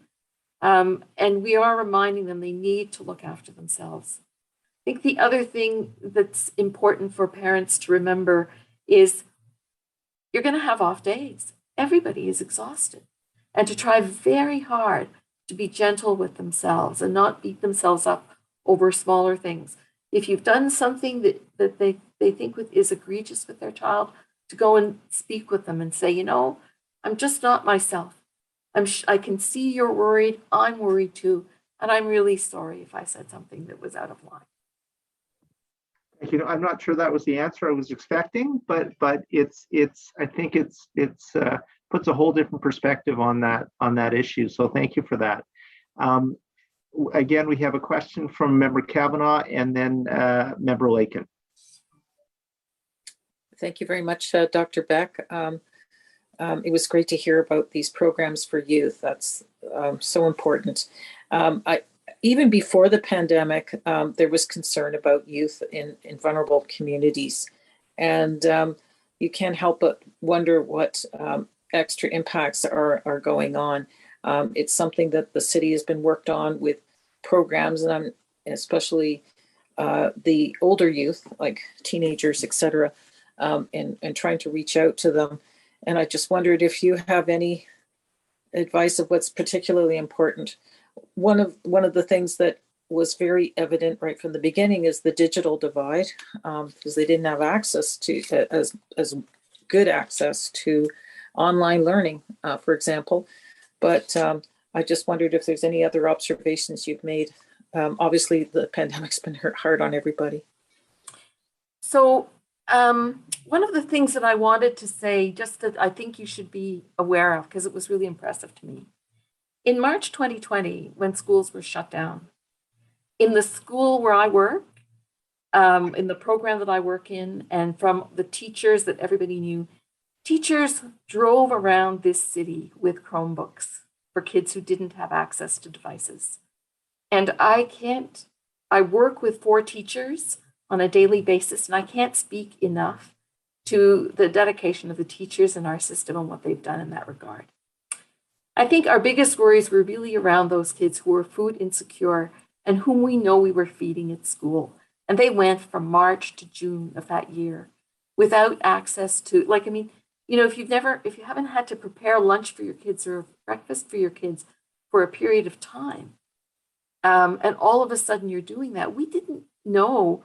We often had some idea which kids were food insecure, but sometimes I think it's surprising which kids are food insecure because, they're living in a house that their parents own and things like that. So I think that worrying about those needs of kids has been important. We're not in most parts of the city are not in the country. So fortunately, I think, except in the poorest of families, access to internet was not, or poor internet was not a great problem. But there are families certainly so poor that they can't afford internet at home, and they weren't able to access a public library. So I think that that's the other service that's really been a boon, is what public libraries provide to youth and their families. I think the other thing is that I don't imagine it's a surprise to this group, but if you need any more confirmation from the perspective of what our social workers at the hospital have to do every day, there is a housing crisis. And there is, in particular, a housing crisis for young men who have nowhere to live. I'm not saying that the young women's shelter has all the space it needs. I don't think that's true by any means. But I think that the problem at times for us, when we're looking for a place for a youth to live, seems much worse in the young men's shelter system. I don't know if that's true, but those folks do a great job, right? They're wonderful to work with. They make sure that some of the least well young people in the city get in to see us for appointments. They're doing a great job, but they really do need more resources. I think the other thing is just, we know that, people who are frontline in this pandemic are leaving these jobs. You can tell I'm not 35. And I will say that there are a few of us around like me, for me, and this has been a great privilege for me in my career to have been able to contribute to what I think is the greatest health crisis of my life. And there are a lot of us out there, but we really do want to advocate for the resources that are necessary in a rich country like Canada to give marginalized people, to assist them in not just like, as the saying went, not a hand out, but a hand up. Thank you. I'm hoping we can fit in a quick question from Member Lakin. Thanks, Chair. Hi, Gail. Nice to see you again. Thanks for being here. I want to make sure that our group fully gets the message. And we do appreciate you and the other physicians attending here to get the message across. But specifically with respect to the mental health crisis that we're seeing in the city, what we've heard you say is when it comes to youth, COVID has had a dramatic and pronounced impact on the mental health of our youth. And from the point of view of delivering care, it's been challenging to deliver care under COVID to serve those youth. So could I just ask you for any guidance you might have for us as we think about ensuring that the system is as robust as possible? And I'm thinking in particular, would you agree that as best we can, schools stay open as long as safely as possible, and that as a system, we do as much as we can to support healthcare workers get to work so that the needs of our clients can be achieved. I'm thinking in particular of how tough it is to get access to testing. Is there any message you'd like us to get in terms of help supporting the system, care for these kids? I did talk a little bit about outcomes, and there's no doubt that we see outcomes that are improved when people are in face-to-face care. And so we've done whatever we can at the hospital, given the limitations, to see people in care. And right now, half of our staff are, even our outpatient staff, are in the office ready to cover our inpatient units. We continue to keep the school program open with the McHugh unit, because the special education units have stayed open at times when other schools are closed. But it has been heartening to see that people are working hard. And I think they did get that message that keeping people in school is very important.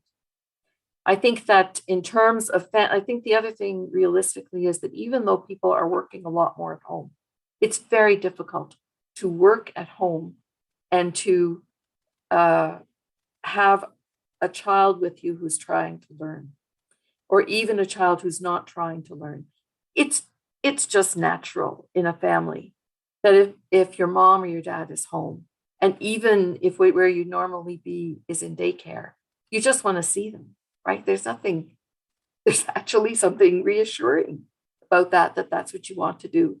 So it is important to make sure that for the work that families have to do, so parents aren't worried about their work, and so the children know that things are as they need to be.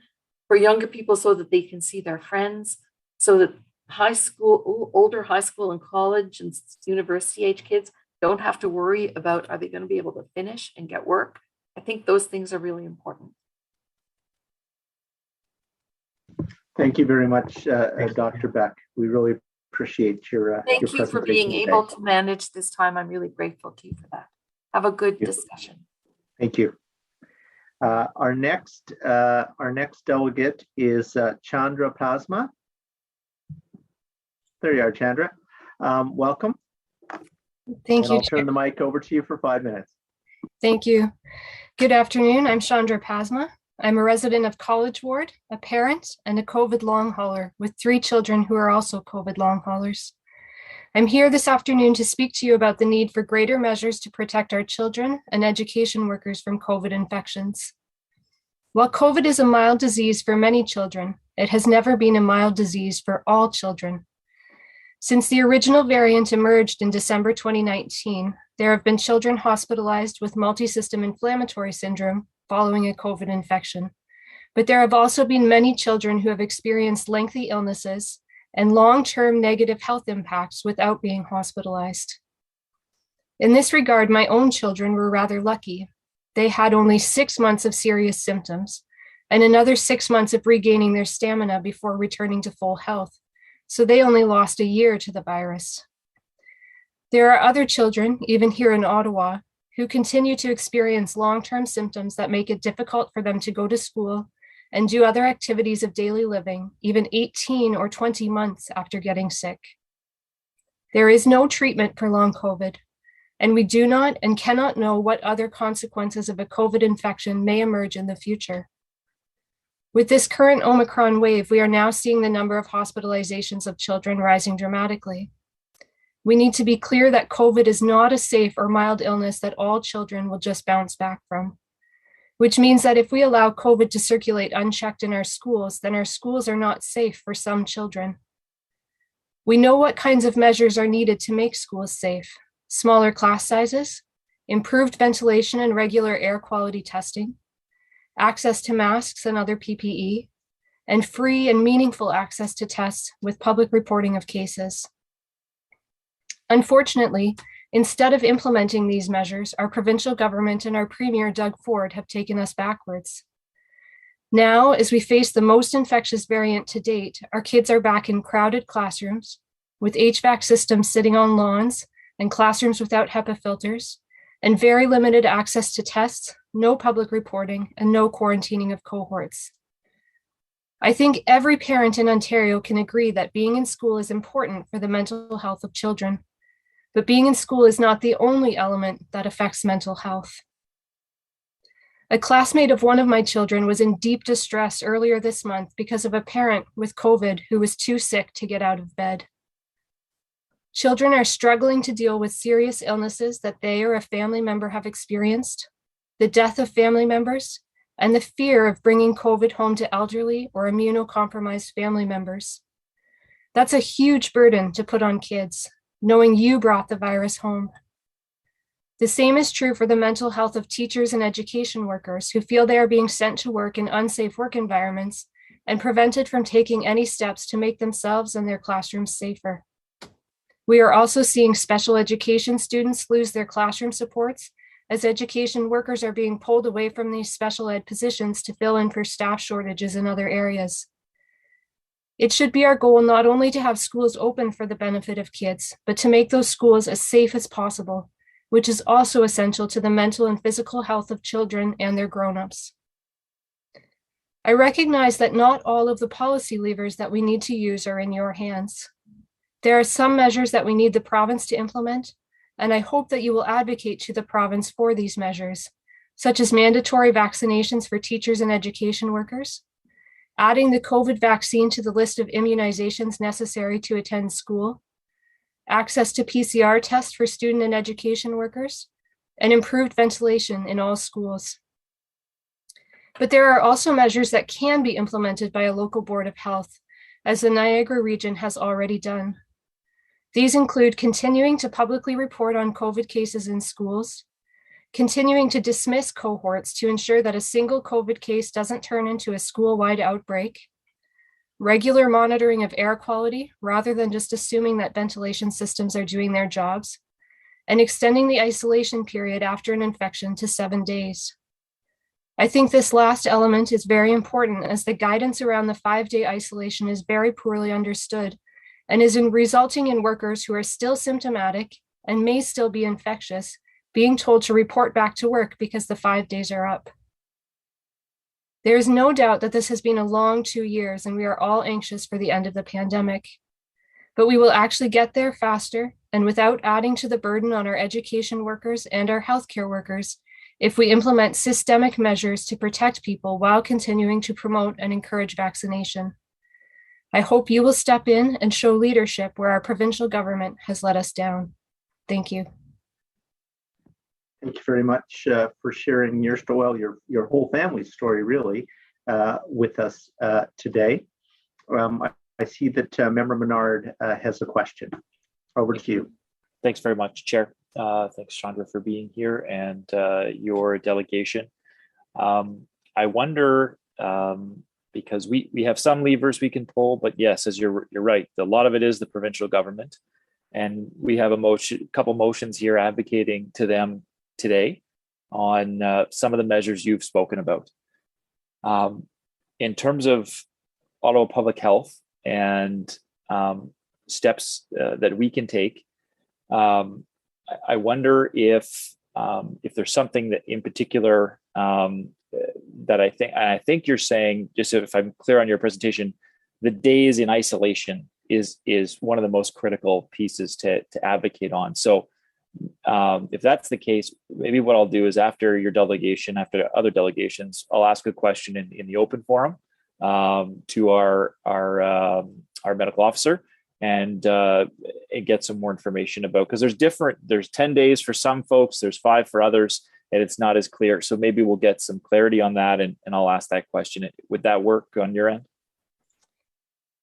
Thank you, Sean. I think that's super important. But I do want to mention that it's my understanding that the Ottawa Board of Health could set a more stringent isolation standard and doesn't need to wait for the province to move. So there are some areas where absolutely we depend on the leadership of the province, and I hope you will press for that greater leadership. But I think this is one area where the local Board of Health can move on its own. Okay, yeah, and that's the one I'm targeting in on. So I'll ask that question and hopefully get an answer for everyone later on this evening. Thanks. Thank you. I don't see any further questions, Chandra. So thanks again for making delegation this afternoon. Much appreciated.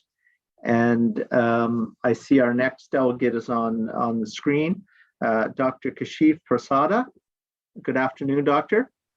Good afternoon. I'll turn the mic over to you for your 5-minute presentation. Thanks so much. Thank you so much to the board for allowing me the chance to speak as a delegation. My name is Dr. Kashif Prasada. I'm an emergency physician in Toronto. I'm one of the co-founders of Masks for Canada, an organization, pandemic advocacy organization that has pushed for mask mandates, airborne precautions. If you've heard of the importance of ventilation or HEPA filters, you've probably heard of our work so far. I've also saw one of the earliest COVID cases at Sunnybrook Hospital in Toronto exactly 2 years ago.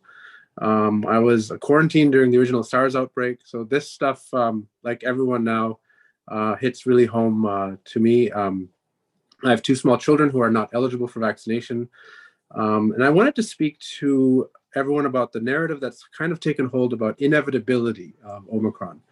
I acknowledge that the virus is much more transmissible than before. But I think, we need to, take precautions because we don't know, as your previous speaker mentioned, what the long-term consequences of widespread infection are. And the estimates are anywhere for long COVID are between 2 to 10% of all children. That is a huge, staggering number. In my clinic practice, I deal with chronic pain patients who have unexplainable symptoms, and they have them for a lifetime. And they're very difficult to treat, and it's not a large population that I want to see in my clinic, practice, or hospital.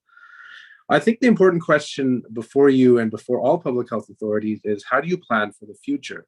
Omicron is the latest variant, but it may not be the last one. And there's nothing to tell us that this will be a benign variant in the future. We don't know what the characteristics of future variants will be. So what precautions we take to slow things down now will make a huge difference in the future when we have to deal with this crisis again in a few months. The other thing to acknowledge is that in the United States, 1,100 children have died of COVID-19. We've been more careful in Canada. Our death rates are a fraction of the American ones because of all the public health measures and the society-wide consensus on mask wearing and other measures. But now that we're accepting widespread Omicron infection of the population, we have to accept that we might see casualties like that here. So I'm asking in this case for more school policies, such as encouraging respirator use, respirators being higher quality N95 masks use amongst teachers and students. I've been around hundreds of Omicron patients in my emergency medicine practice. So have many of my colleagues. Very few have gotten infected so far in the hospital setting. Almost all of the infections amongst my colleagues has been from children coming back from daycare or school. The other intervention that is possible is some kind of solution for lunchtime. If one infected child will be able to infect an entire cohort in a closed indoor space when masks are off, that's just the nature of a highly contagious airborne virus. So there needs to be some effort made to try to mitigate that probably the greatest infectious source for a school child on a given school day. The second thing is, as mentioned by a previous speaker, was air quality monitoring in each classroom, CO2 monitoring. This is something that's being implemented in some school boards. It's being done in Niagara Health Region. That's something that's completely possible in every classroom and can be, parent volunteers can help as well. Thank you again very much for the chance to speak. I hope that some of these ideas on curbing airborne spread of the virus will be taken up. Omicron is highly transmissible, but it is not inevitable that all of us will be infected. Thank you very much, Doctor, both for coming here today and your service over the last 2 years in helping your patients through COVID. Just one quick question for you, if you don't mind. You referenced at the beginning of your presentation the organization you're affiliated with, Masks for Canada. Can you tell us a little bit more about what that organization does? Is it an advocacy group for mask usage, or does it also supply masks to certain populations, or what all does the group do? So it started out in spring of 2020 as a group to advocate for mask mandates. The members are all over the country, and we lobbied public health authorities, city councils, to adopt, the mask laws that are ubiquitous now. Back then, it was considered a crazy idea that was unimplementable. By persuasion and by lobbying and group letters and things like that, we managed to shift the consensus. And I think, getting a consensus and discussions beforehand, I think helped build a society-wide consensus that crossed political boundaries. This is why masks are not a political issue in Canada as they are in the United States. And this is why, we've performed much better. We've moved on to airborne advocacy is another issue that we took on. And, very, research, working with engineers, very, close working relationships with authorities everywhere have resulted in, WHO and Public Health Agency of Canada acknowledging that airborne spread of the virus is the predominant source of spread of COVID-19. And that was a huge leap that's come in the last few months. But unfortunately, the guidelines on the ground have not changed as quickly as they should have. And so we are left exposed to Omicron. But, this is something we can correct and get ready for the next variant, which may not be as benign to us. Thank you for that. I saw a hand up for Member Kavanagh, and now it's gone. Did you still have a question, Member Kavanagh? Yes, I did. I don't know. I must have bumped it or something. Thank you. No, thank you, Doctor. In terms of the ventilation, we hear about schools, but what about hospitals themselves? I think there's a big fear about catching the virus in hospitals itself when you're going in for other reasons and it's so widespread. So what is being done in hospitals to prevent people catching? So that definitely is a huge concern. We're fortunate in Ontario that a lot of hospitals were redesigned after SARS. Like where I work, the air is changed about 10 times an hour. Not every hospital is like that, but what disturbs me is looking at policies like in BC, where they're going to room COVID patients with non-COVID patients, with just a curtain to divide them. That completely ignores, airborne spread, and would mean that other patient would be quickly infected. I think, I think most of the hospitals in the GTA at least are putting in some measure of airborne precautions, and I think that will slow things down. I hope other hospital systems will do the same thing. It doesn't take a lot of effort. A HEPA filter in a hospital room will make a huge difference. There's a lot of good studies for that. And making sure that a patient has a mask on, and each patient has a mask on, and care worker as well, will make a huge difference as well. Okay, thank you, because that has been a concern. Thank you.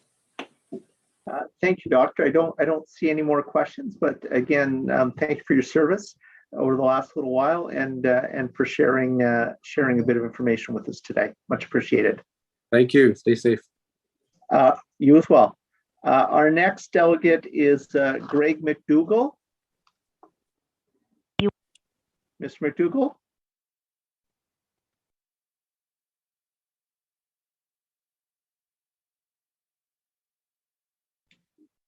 Deanne, do we know where Mr. Mcdougall is?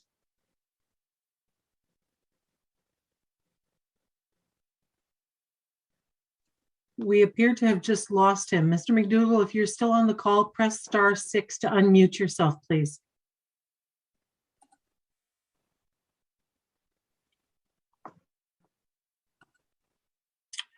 Yeah, I think we've lost him, Chair. Okay, well, let's move to the next delegate then, and if Mr. Mcdougall returns, we'll just add him back onto the list.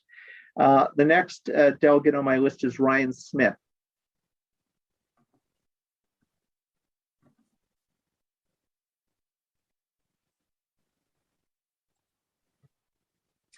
So Mr. Smith is also calling in. So if he can hear me, Mr. Smith, please press *6 to unmute yourself.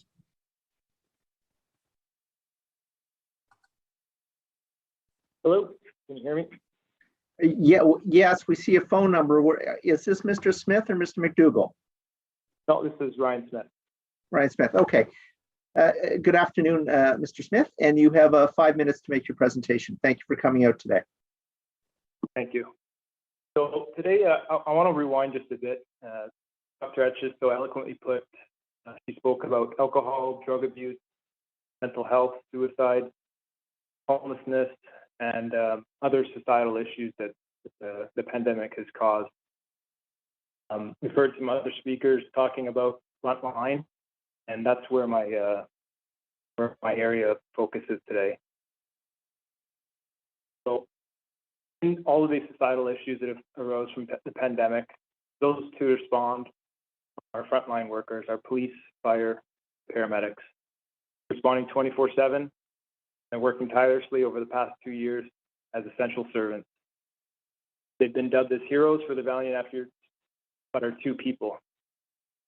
They're fatigued, on the brink of burnout, and staff levels are dwindling, reaching all-time critical lows.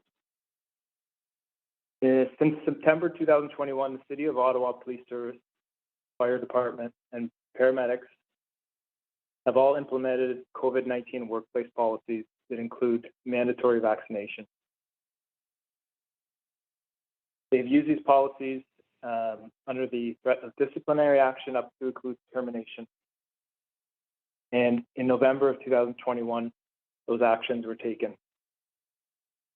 Right now, dozens of essential service city and frontline workers have been forced on leaves of absence. Dozens more slated for the same fate in the next coming months. They've been sent home without pay, without benefits, pensions canceled, and facing ultimate termination. This has created service interruptions, risks to the civilians and public safety, and I would argue that equal the importance of vaccination rates of employees. I say this because it's important to distinguish the vaccination and its intended usefulness.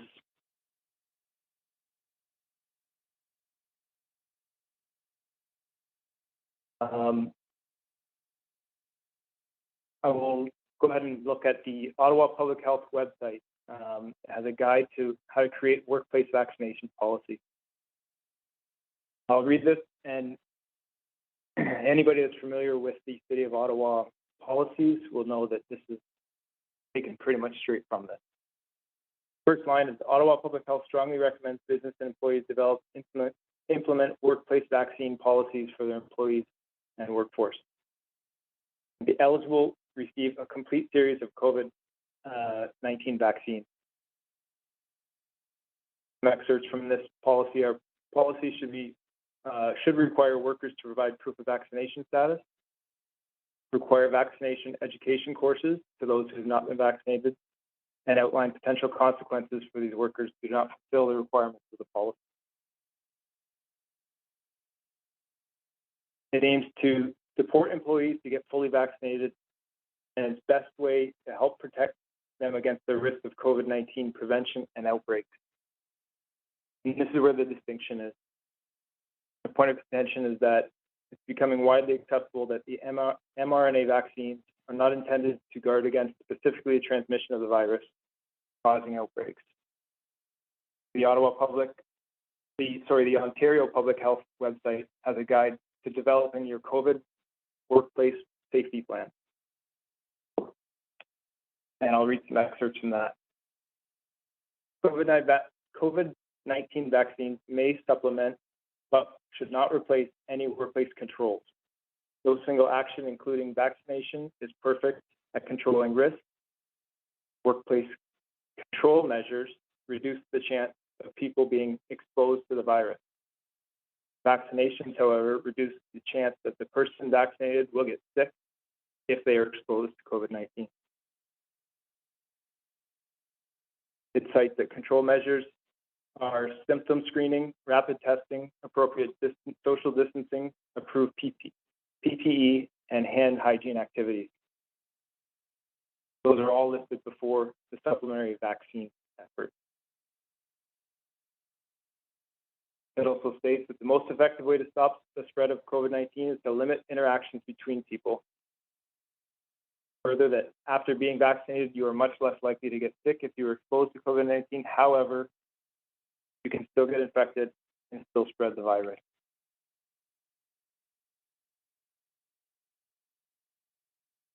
So the City of Ottawa has clearly adopted the recommendations of the Ottawa Public Health whose guides, in my opinion, do not reflect those of the importance that the Ontario Public Health Board bring forward. Yet these policies move to suspend and terminate dozens of essential frontline workers during a pandemic, further worsening critically low staffing levels and creating a clear and present safety concern to the wellness of the public. If I had a question, I guess it would be, does the Ottawa Public Health Board, being made aware of these discrepancies and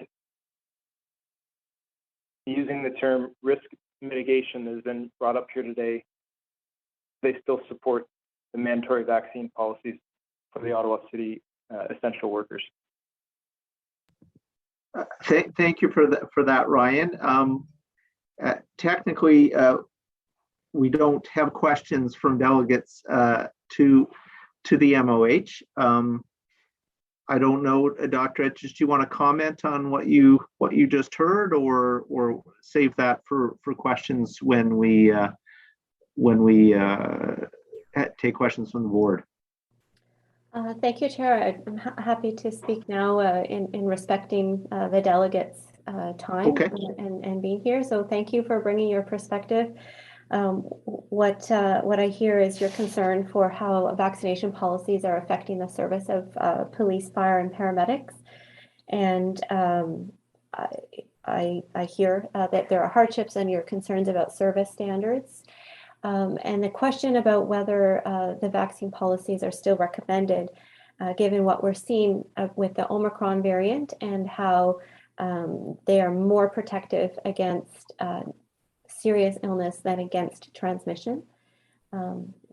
There is still evidence that the vaccines decrease transmission compared to no vaccination. And I think what we see is we need to continue to monitor the situation in terms of what are the best policy approaches. And this is actually the subject of a motion from the chair tonight, is to take a look, given our current situation, about how we should approach vaccine mandates. It is important for unvaccinated people to have protection from vaccination for their own safety. And we would like to see increasing rates of vaccination still, especially with first and second doses and then the booster. So I think this is important. Vaccine mandates have helped increase vaccination rates. And yes, Ottawa Public Health hasn't made specific policies for different sectors. We've relied on each different sector to understand what's the best approach in their work, given the different challenges of their work and running their operations. So we'll continue to do that. Very much, Dr. Etches, and thank you, Mr. Smith, for your delegation today. I don't see any questions, so I'm going to do a call out one last time for Mr. Mcdougall. He's been able to reconnect with us. Greg Mcdougall. Yes, he is back on the line. So Mr. Mcdougall, if you could press *6, please to unmute yourself.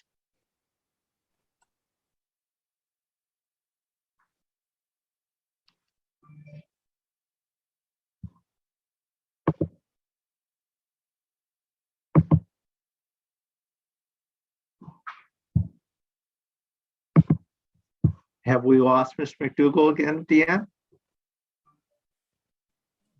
No, he is on the call.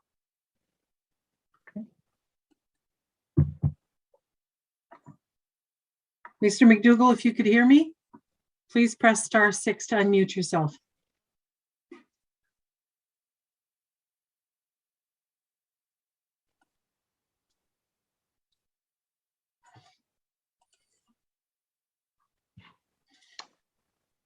Okay, well, we still seem to have an issue with this delegate accessing the meeting. So we'll move to the last delegation on the list then. And we'll swing back to see if Mr. McDougall can connect after that. And it's Dr. Manuel.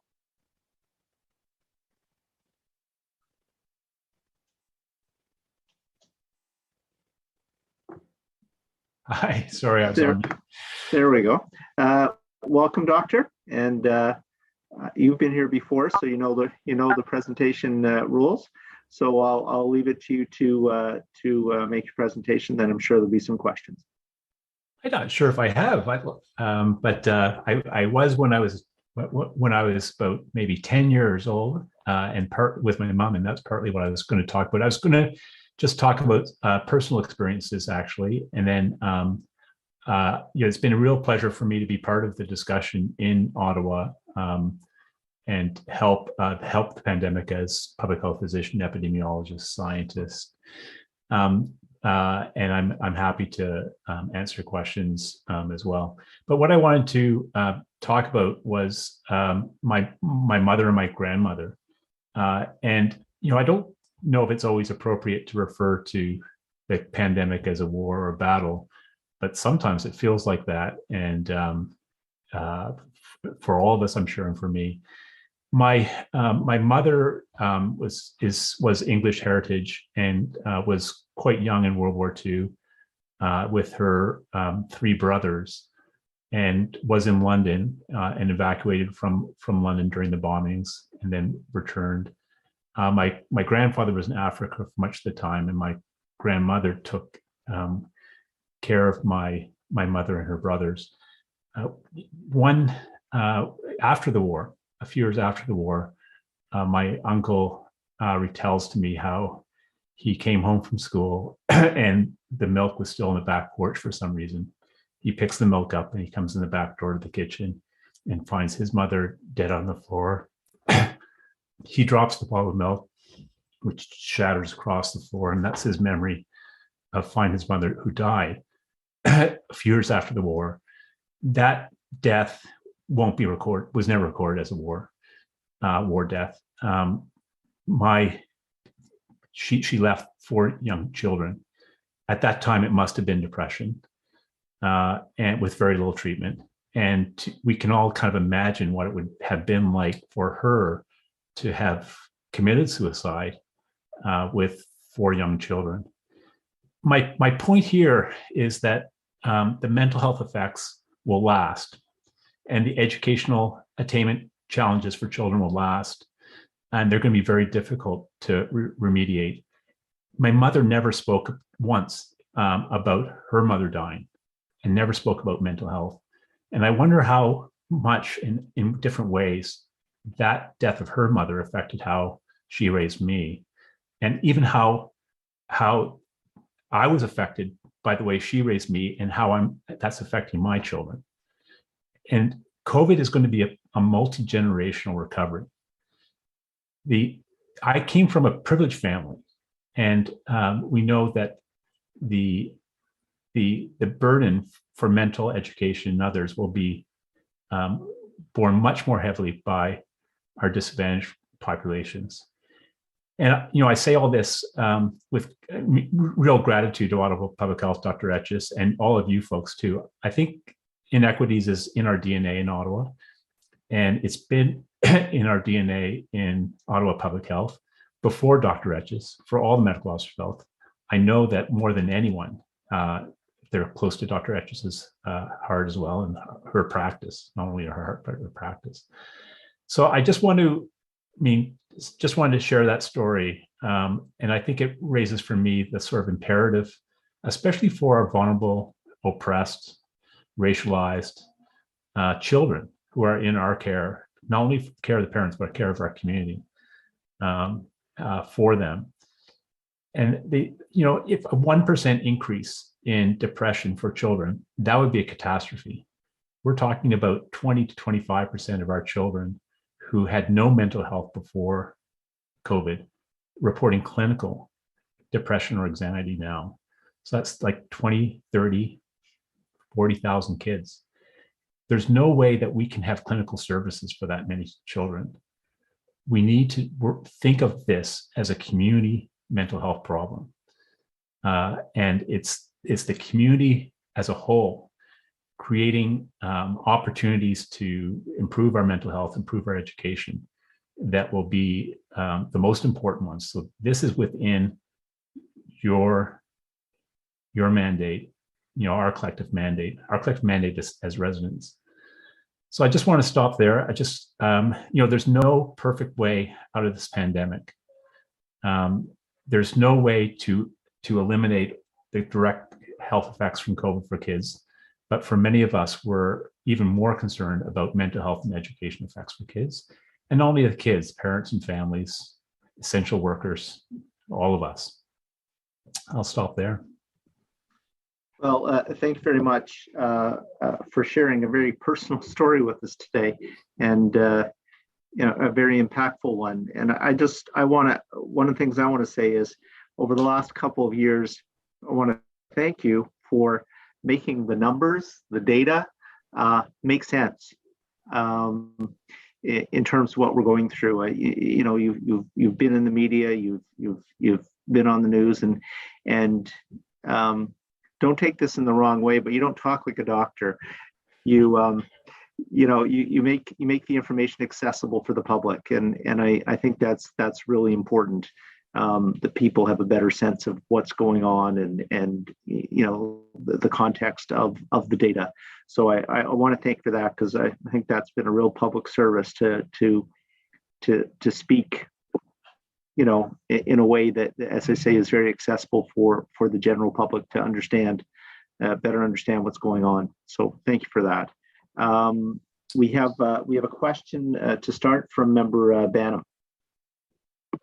Hi, thank you so much for your presentation. And I just wanted to kind of call out such a great example that really talks about what generational trauma looks like. And I think we hear about generational trauma often. We've heard of a lot about it in terms of residential schools.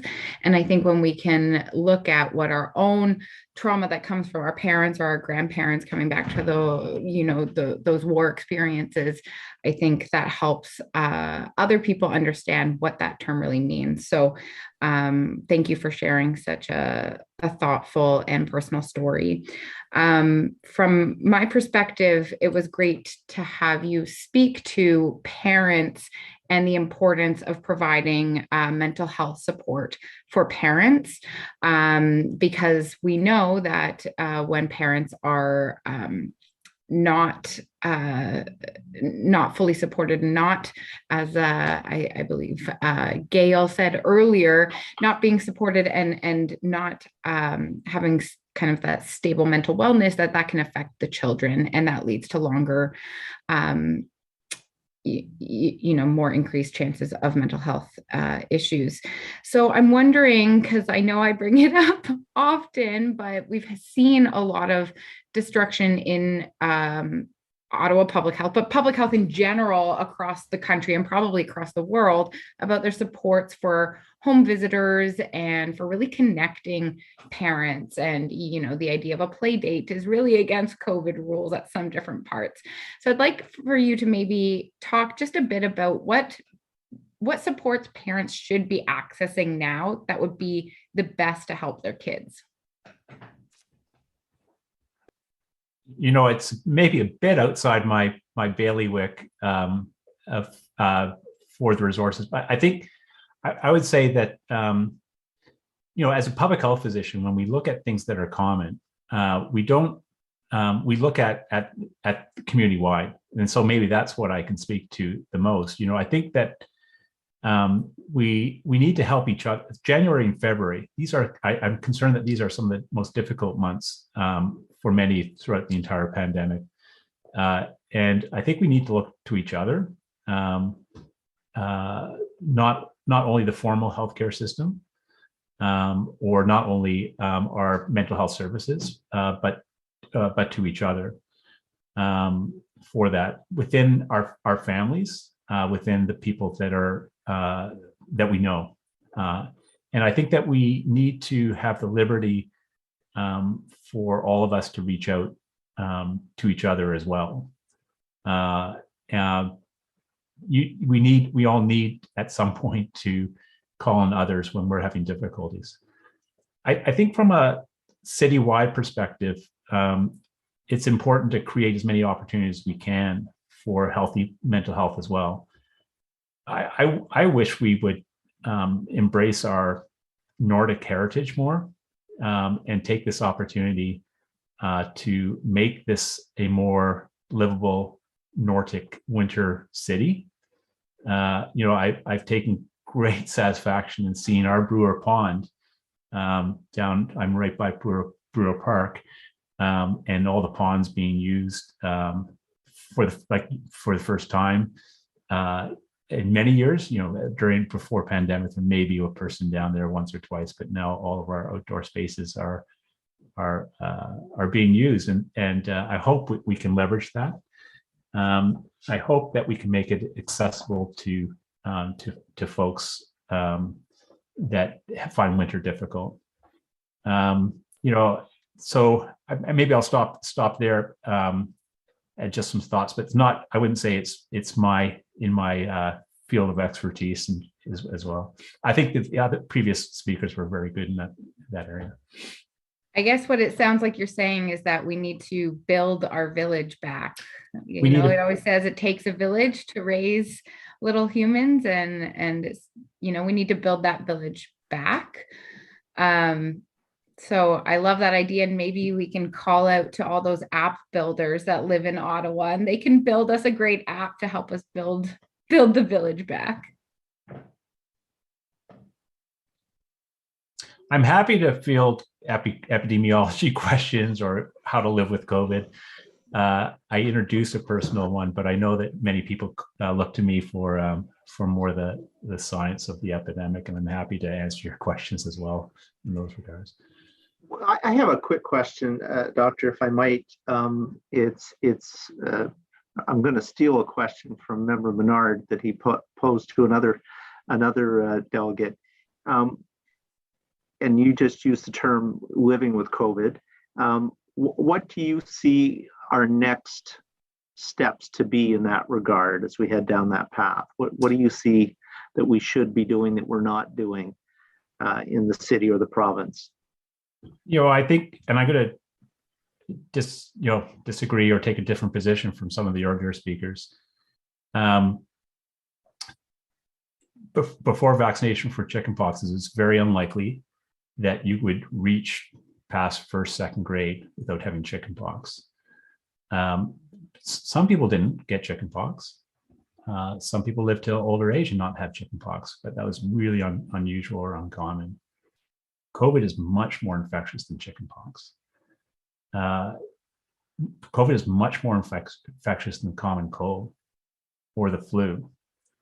If Ottawa was on an island of 250,000 people, there would be enough, and measles was here, and we didn't have a vaccination, there would be enough births just to propagate measles. Even though measles provides lifelong immunity. So the likelihood of us all becoming, I'm going to say infected, but that's a wishy-washy term, exposed and having an immune response. For some of us, hopefully for many of us, or not most of us, will be exposed and we won't notice symptoms, but we will be exposed and we'll be able to fight off the COVID because we have immunity. There's no avoiding this. This is bad news, but this is reality. That COVID is very infectious, one of the more infectious viruses that we know. So we have to figure a way through this. The only way is building community immunity. The easiest way for that is vaccination. And the hard way for that will be being exposed. Not everyone can get vaccinated. We don't or won't or willing or able to. For those people, we need to support them when they become ill. Some will require hospitalizations. Some will develop long COVID. And we have to be there for them when that happens.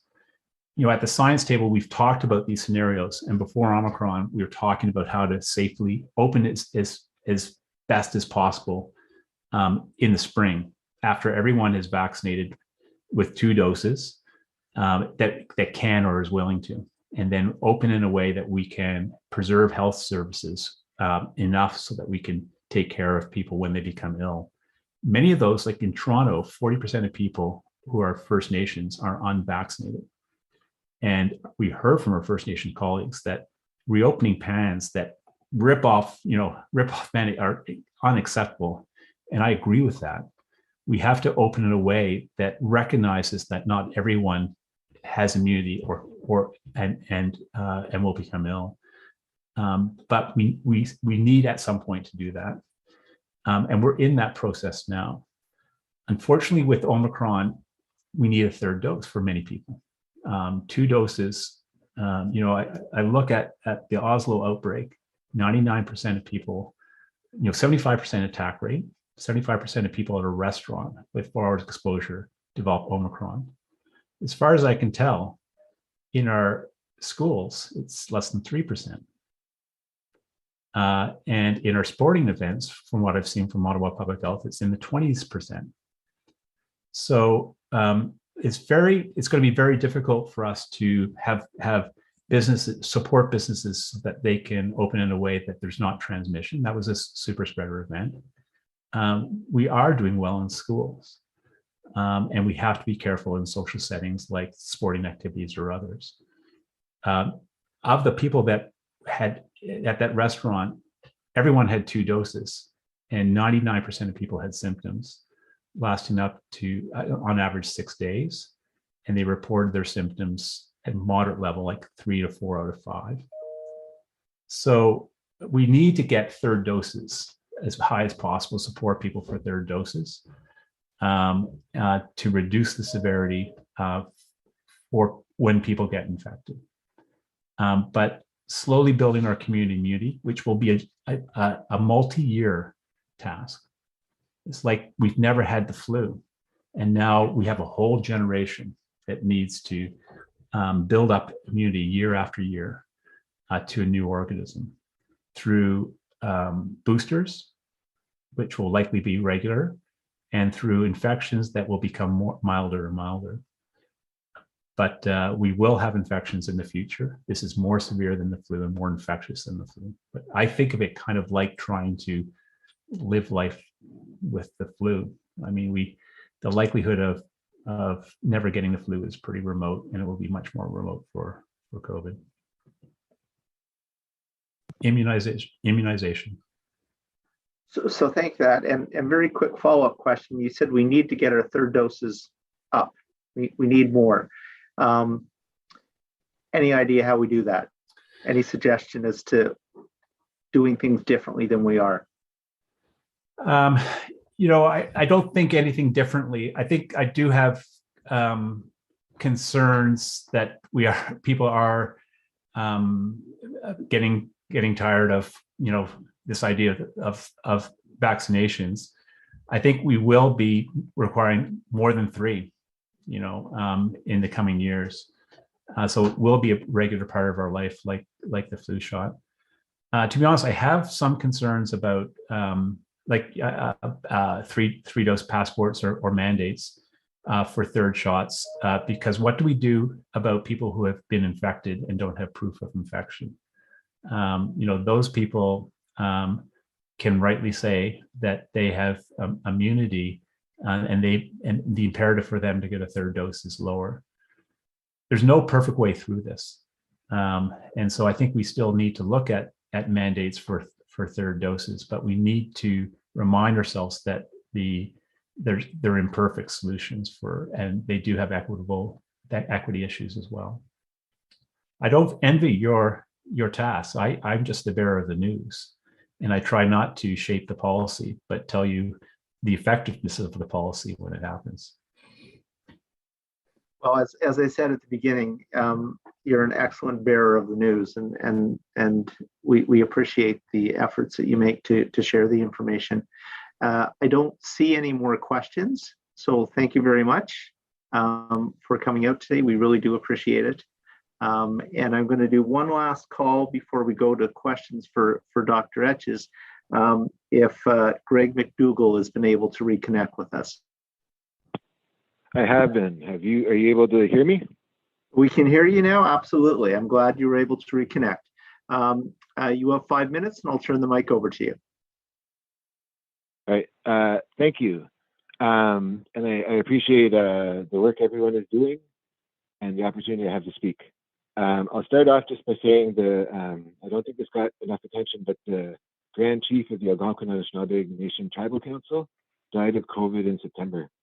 I don't think many people know about this, but also the reason I bring it up is because I remember seeing a picture of him meeting with government officials, either in Ottawa or Hull, with other Algonquin leadership, and none of them were wearing masks, but they were all 2 meters or more apart. And I think this speaks to the impression people get, even from the official guidance, that airborne isn't as important as it is. So before I continue, I want to make sure that you can still hear me well. Yes. We can hear you just fine. Yep, not a problem at all. Okay, good. Thanks. I've had problems before. So anyways, there's 2 things I want to talk to you today.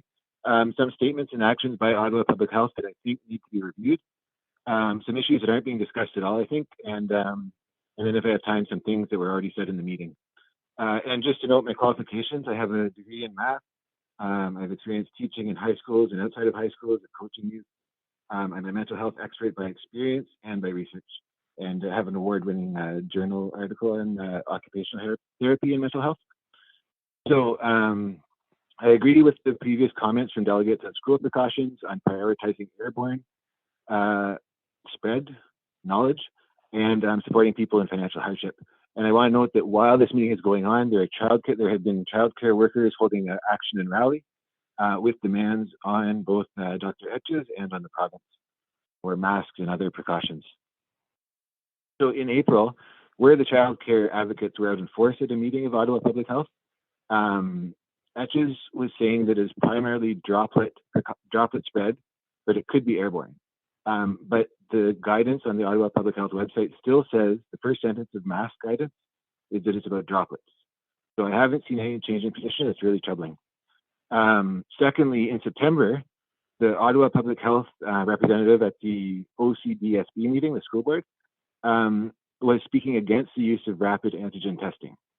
But we can see how important it is now. So, I mean, I'm a bit concerned about this kind of stuff. In December, we saw the lack of preparation for a large wave of Omicron. There was an article in The Citizen about do-it-yourself contact tracing for parents at schools with no guidance from Ottawa Public Health. I can understand burnout, loss of staff. I want to note that there was more testing being done early in the pandemic, which they didn't have a problem with, but this wave, they didn't have as much capacity. So it raises questions about preparation for the future. I'd also like to say I sent a written comment about this. In January, when Etches was saying that she would keep schools open, this is a couple of days before Ford closed them, the quote from her was, in Ottawa in December, with the Omicron variant circulating, the data showed that the COVID-19 rates grew in the community much faster than in the school population. But December 18 stats, the OCDSB rate was 145 cases per 100,000 people. Ottawa schools rate was 129 per 100,000 people. The Ottawa general community was 118 per 100,000. So, I mean, this directly contradicts what she's saying. And obviously, there wasn't enough data to firmly say that she was right. Anyways, I'm kind of running out of time for everything I want to say. I'll jump to the mental health for kids. I would argue that mental health is a thing we're all experiencing. I don't think it's just about kids and just about kids being in schools. So anyone who's simplifying it to that is, I don't know, a bit of a problem. There was a study published January 12th this year, comparison of self-harm or overdose among adolescents and young adults before versus during the COVID-19 pandemic in Ontario. And here they studied, or they got data from almost 1,700,000 adolescents and young adults. And they found that the rate of self-harm or overdose was approximately 20% lower during the pandemic than before. So that's up till mid-2021. And I think that illustrates that some of these concerns are not backed by enough data to be taken as the final word. Yeah. So I know I'm just about out of time, so I thank you for your the opportunity to speak to you. And I hope you do take some of this to heart. Thank you. And thank you, Mr. Mcdougall. I know we had some difficulty connecting with you, but I'm glad that we were able to do so. I thank you for making yourself available and being patient with whatever technical issues that we had. I don't see any questions. So thank you very much. And we'll now move to questions of Dr. Etches. And I think how we'll do this is I suspect that most, if not all of you may have a question or a comment for Dr. Etches. So I'm going to go through the list in order of members. I think Member Banham had to leave us, so she was first on the list. Next is Member Cloutier, who I know was having some technical, he's back. I know he was having some internet issues, but do you have any questions, Member Cloutier? I did get bumped off. Thank you, Chair. No, I do not have any questions on Dr. Etch's verbal presentation. Thank you. Thank you. Vice Chair. Good evening. Dr. Etches, I was hopeful that you could comment on I think we know about the approaches for vulnerable populations and targeted vaccine campaigns, and so getting out into the community. I'm just not clear on the uptake of those. So, we've heard the great successes of the uptake overall, but how are we doing in those targeted smaller campaigns perhaps, but in communities and for vulnerable populations? Thank you, Vice Chair. I'll paint you the big picture, and we can provide the data, which there is data available by neighborhood for everyone to see in the public in terms of the different rates of coverage in different neighborhoods. And you can look at that by neighborhood characteristics. So I want to start with our experience with first and second doses, because what we saw there was this is also important to say. I want you to know, as a board, when we prioritized at the very beginning of vaccines available for the community, people over 80. Remember that? And we said, we're going to go to the postal codes where we saw the highest levels of COVID. And then we did that. And so for a little period of time at the beginning of the vaccination program, we had a reverse inequity in that you would usually see. You'd usually see more protection in communities with greater advantage. And we saw the opposite. We had protected communities with the greatest barriers and experiencing the most harms from COVID. Unfortunately, as more vaccine came and more populations were eligible all at once, those that came out in large numbers to the vaccine clinics in our communities, right through until July, we had trouble with maintaining an equitable coverage rate. And so the peak of our inequity in first and second doses, when we break our community into 5 groups, 5 quintiles, where there's the most advantage to the least advantage. The inequity there in the coverage for first and second doses was at its height in July. And we closed that gap to, and again, this is where I don't have the numbers right at my fingertips, but I think sometimes it was 15% gap, and we closed it down to 5%. Like, it really took months. It took months of work in neighborhoods, in workplaces, in places of worship. This is a community engagement team and the immunization team working together in schools. Then when we had the booster doses available to people, we again saw a big jump in inequity as everyone came to large clinics and some were left behind. We had started out in schools and in neighborhoods. We did try to do a parallel approach to cover neighborhoods with greater barriers, but it wasn't enough to stop that inequity from growing. And so right now we're almost probably at our peak inequity around booster dose coverage. And this is what the team is working out, is to shrink that gap again. And the success that happened, we actually see in certain age groups slightly different patterns. So, and I'm wishing the team was here to just be really sure about which groups, but I believe it was, the 20 to 29, the sort of young adult age group. We actually went out to lots of sporting events and lots of places where young adults would be, and we actually have higher coverage rates in the lowest income quintile. for that age group with such really deliberate efforts. The inequities that we see now are greatest for the children 5 to 11. And this is actually bigger than we've ever seen. So among the most advantaged neighborhoods, I think we have coverage rates heading into the 70% coverage rate area. And for younger people 5 to 11 in the lowest income quintile, the most marginalized communities, it is more around 40, 30s, 40s, even some down at 20% coverage. So that's where we're seeing it. And that's where we're focused. So again, going back to the schools, going back to the mobile, going back to the sports events, all of these things, the team knows what's worked before, and we're repeating for the booster dose and the children. Thank you. And thanks for being so agile. I think it's always impressive of how OPH really does work with community groups and meets people where they are, despite the initiative. And so vaccine is just one more example of that. So appreciate those efforts. It's just so important in making sure that that we have an equitable approach and removing as many barriers as we can. So I appreciate it. No further questions, Chair. Thank you very much. Next up is Member Gower. Thanks, Chair. Worth mentioning, since Member Banham had to leave, just a great example. I heard her on CBC radio this morning talking about the clinic that was run at the Ottawa Birth and Wellness Center, where they vaccinated 300 people, some of them pregnant people, but also family members. Just being in the right place at the right time and having the resources to talk to people about vaccination and answer questions. Great example of how targeted immunization programs can really work. I had a few quick questions. And then maybe a couple bigger ones. The numbers you shared about vaccination, Dr. Etches, do all of those numbers include pharmacy vaccinations as well as our community clinics? Okay, thank you. So those totals are everyone contributing: hospitals, primary care, pharmacy, public health.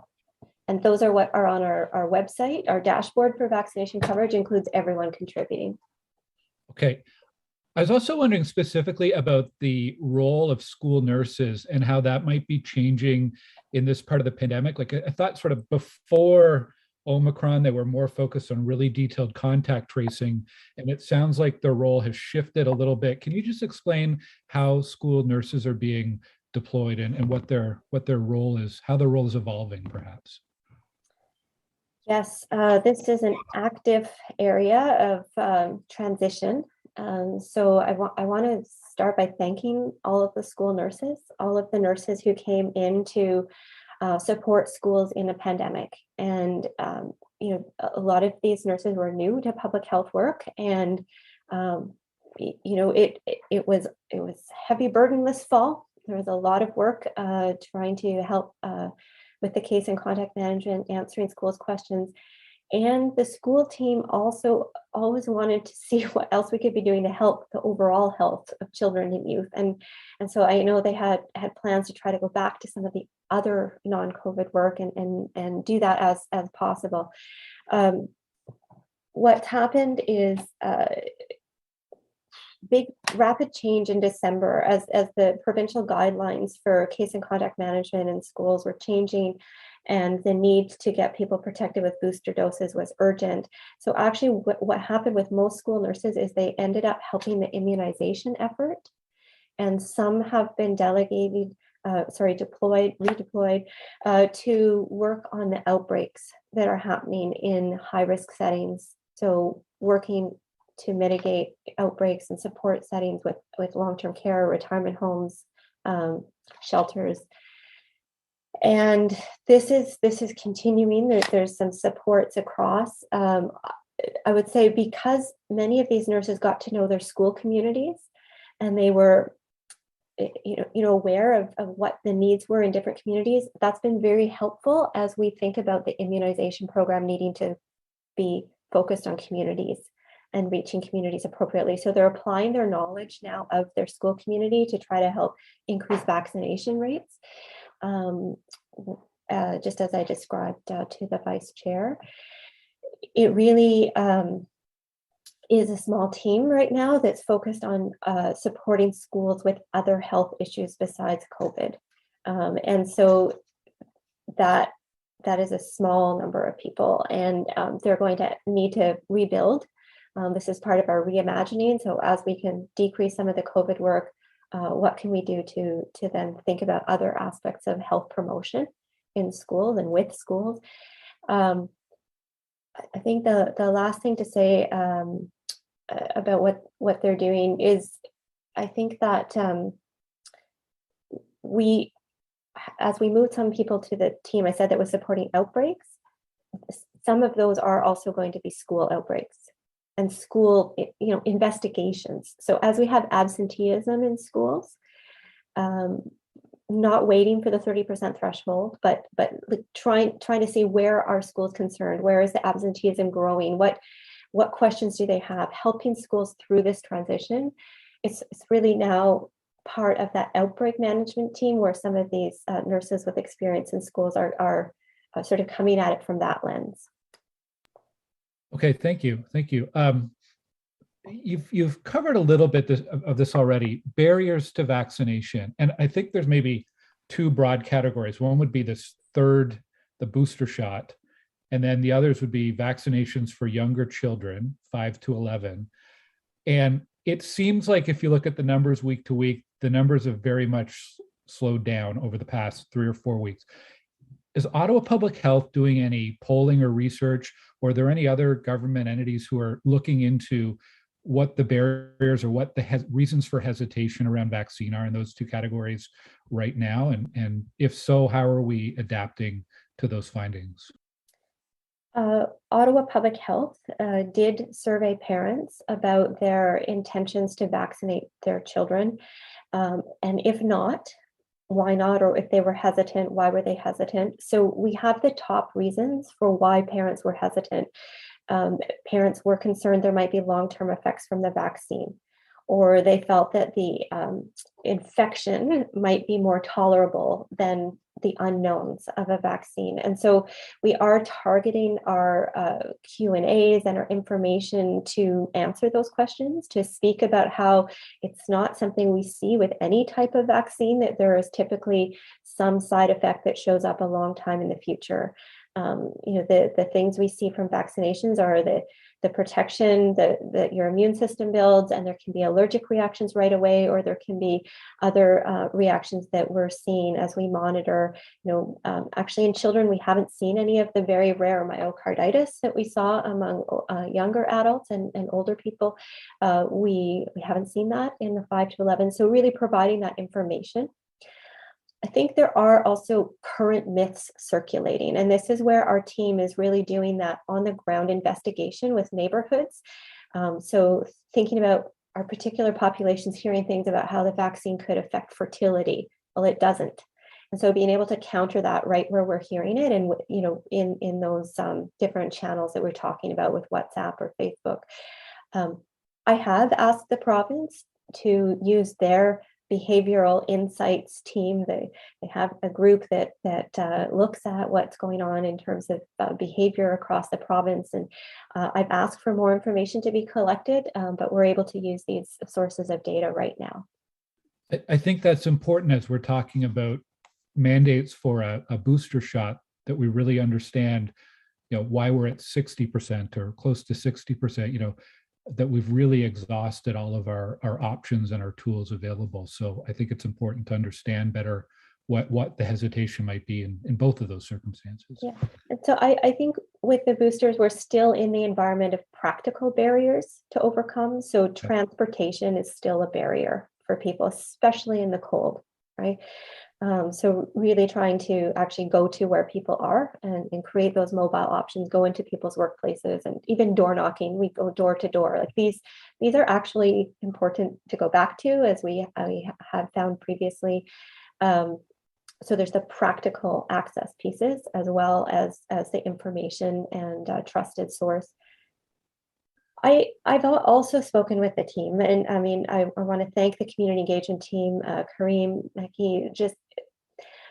It's the reality that vaccination is not the top need for many people, and we heard from others that some people are more concerned, understandably, of having enough to eat, right? And so I also have talked to the team about what can we do to work with our social services partners and others to keep supporting communities with what they need, like to find those other supports and solutions.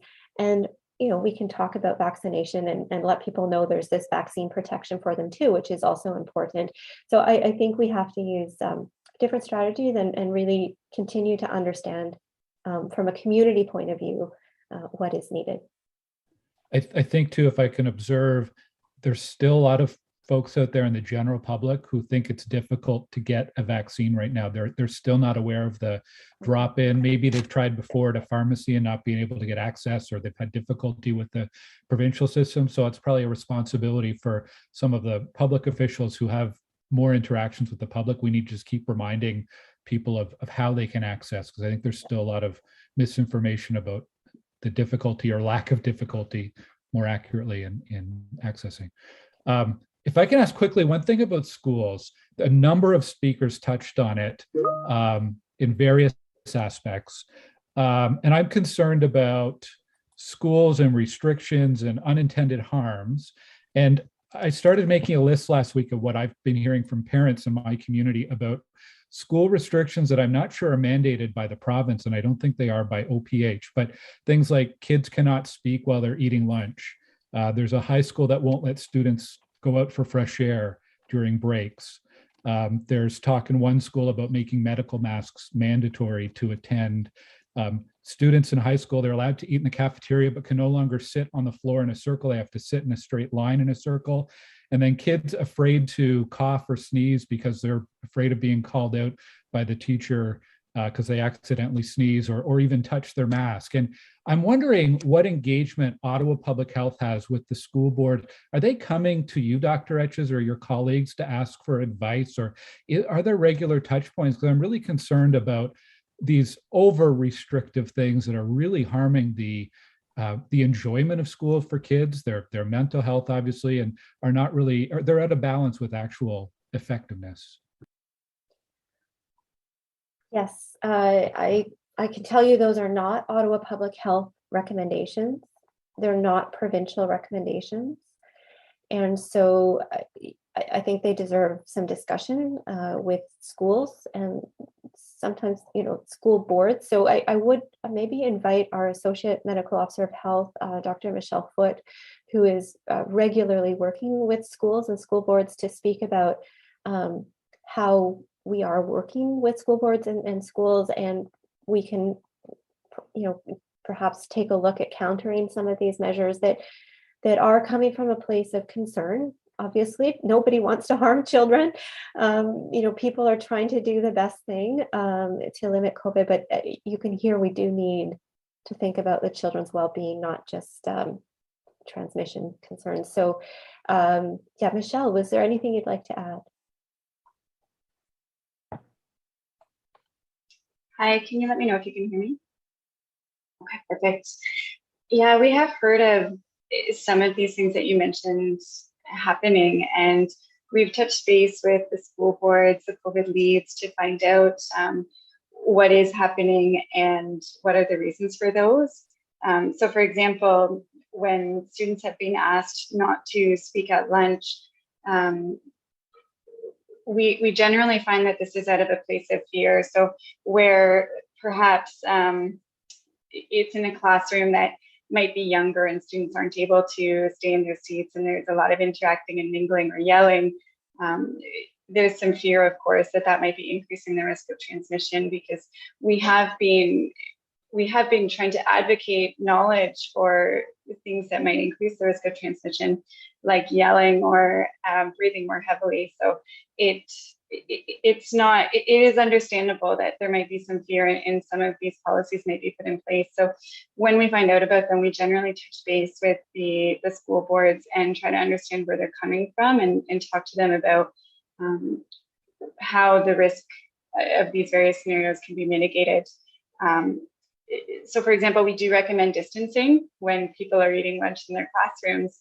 It's not always possible to have students exactly 2 meters apart or greater because of some of the space restrictions in the classroom. but maintaining distancing as much as possible, or for example, having the same group of students eating together each day so that if somebody is positive, we're limiting the number of people that they're in touch with. So there are other measures, and we generally go through these depending on the situation. But I think having conversations and helping people to understand how COVID is transmitted from person to person, and how we can mitigate those risks. And in general, the measures that we're putting in place every day are very effective. So screening, staying home when you're ill, masking, distancing, all of those things are very important. But we really do recognize that social interactions between students are really important for their mental health, as is fresh air and getting outside. Maintaining distancing between cohorts is important, and we've been working with the school boards to best understand how that can be put in place, or where it's not possible because of space restrictions, what are other mitigation measures that they can use instead. Okay, thank you. I'm glad that engagement's happening. Thank you very much. Thank you, Member Gower. Next up is Member Kavanaugh.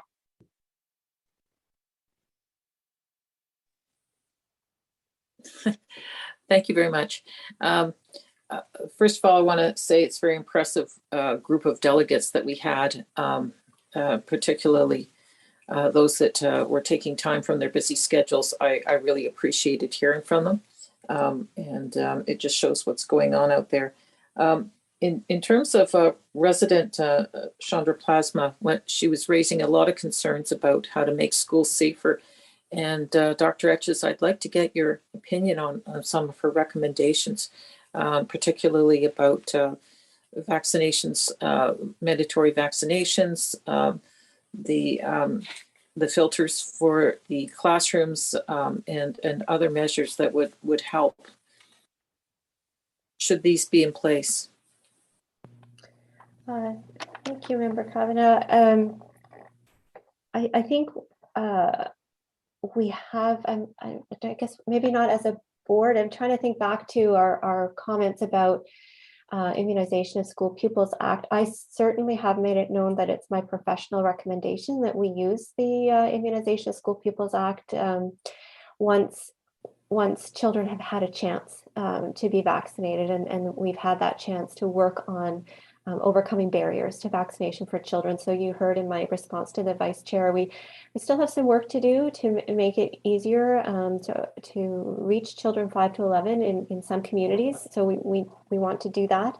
But the Immunization of School Pupils Act is a tool that allows us to understand coverage rates and to respond knowing who's vaccinated, who's not when we need to, if there's an outbreak or something like that. So I think that that is a position that I have. I can't. Okay. Yeah, no, I was talking about staff, the staff.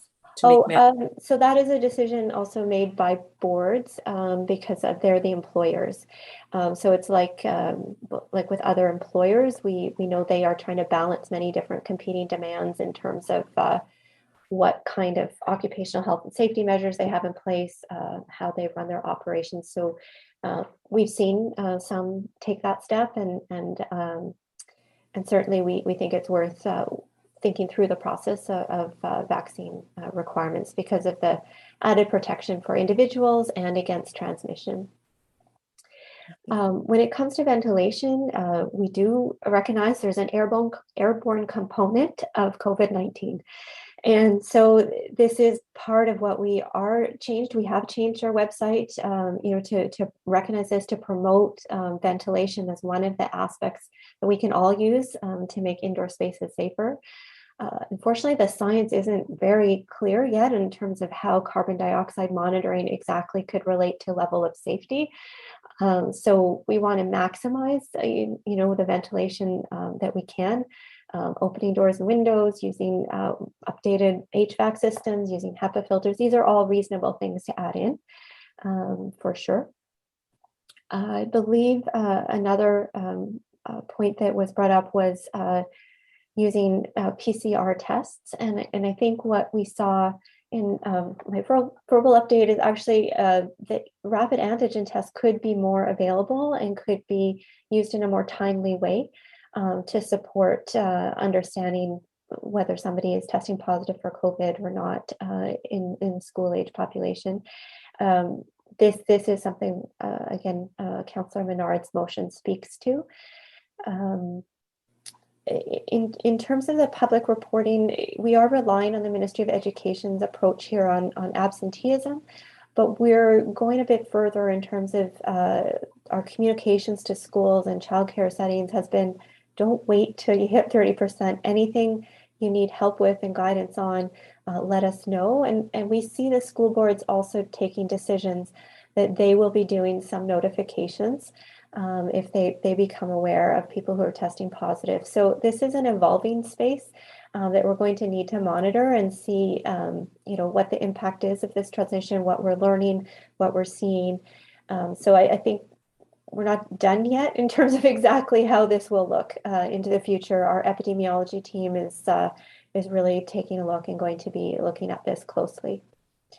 I think maybe in terms of rates of transmission, I could just use this quick moment to speak to Mr. Mcdougall's concerns that in early January, I spoke to the rate of increase in the community being greater than the rate of increase in the school age population. And I appreciate, there's different ways of looking at it in terms of, he's right, the overall rate in school age children was higher than the overall rate in the community. But we were seeing faster growth in the population, 20 to 39. It was really taking off a lot faster. There's lots of other data sources that help us get at what's happening with transmission in schools compared to in the community. Like we can see what's happening with the attack rates. Actually, Dr. Manuel mentioned, we see with sports events are much higher than in the classroom. So it's true, some of our data sources have been degraded in terms of understanding this, but we'll use all the information we can, and we'll be looking at whether we need to look at it in different ways. So I hope that speaks to some of the I appreciate it.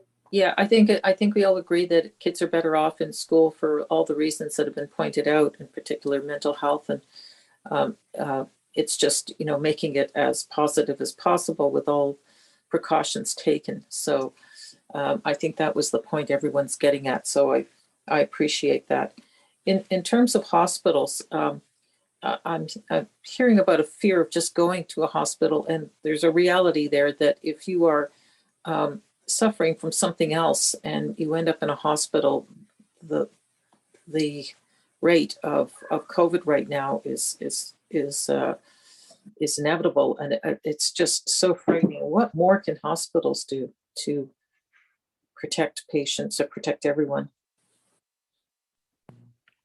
I certainly wouldn't want to leave the impression that being infected with COVID is inevitable in hospital. That's not the case. Like there are infection prevention and control measures in place that are limiting transmission in hospitals.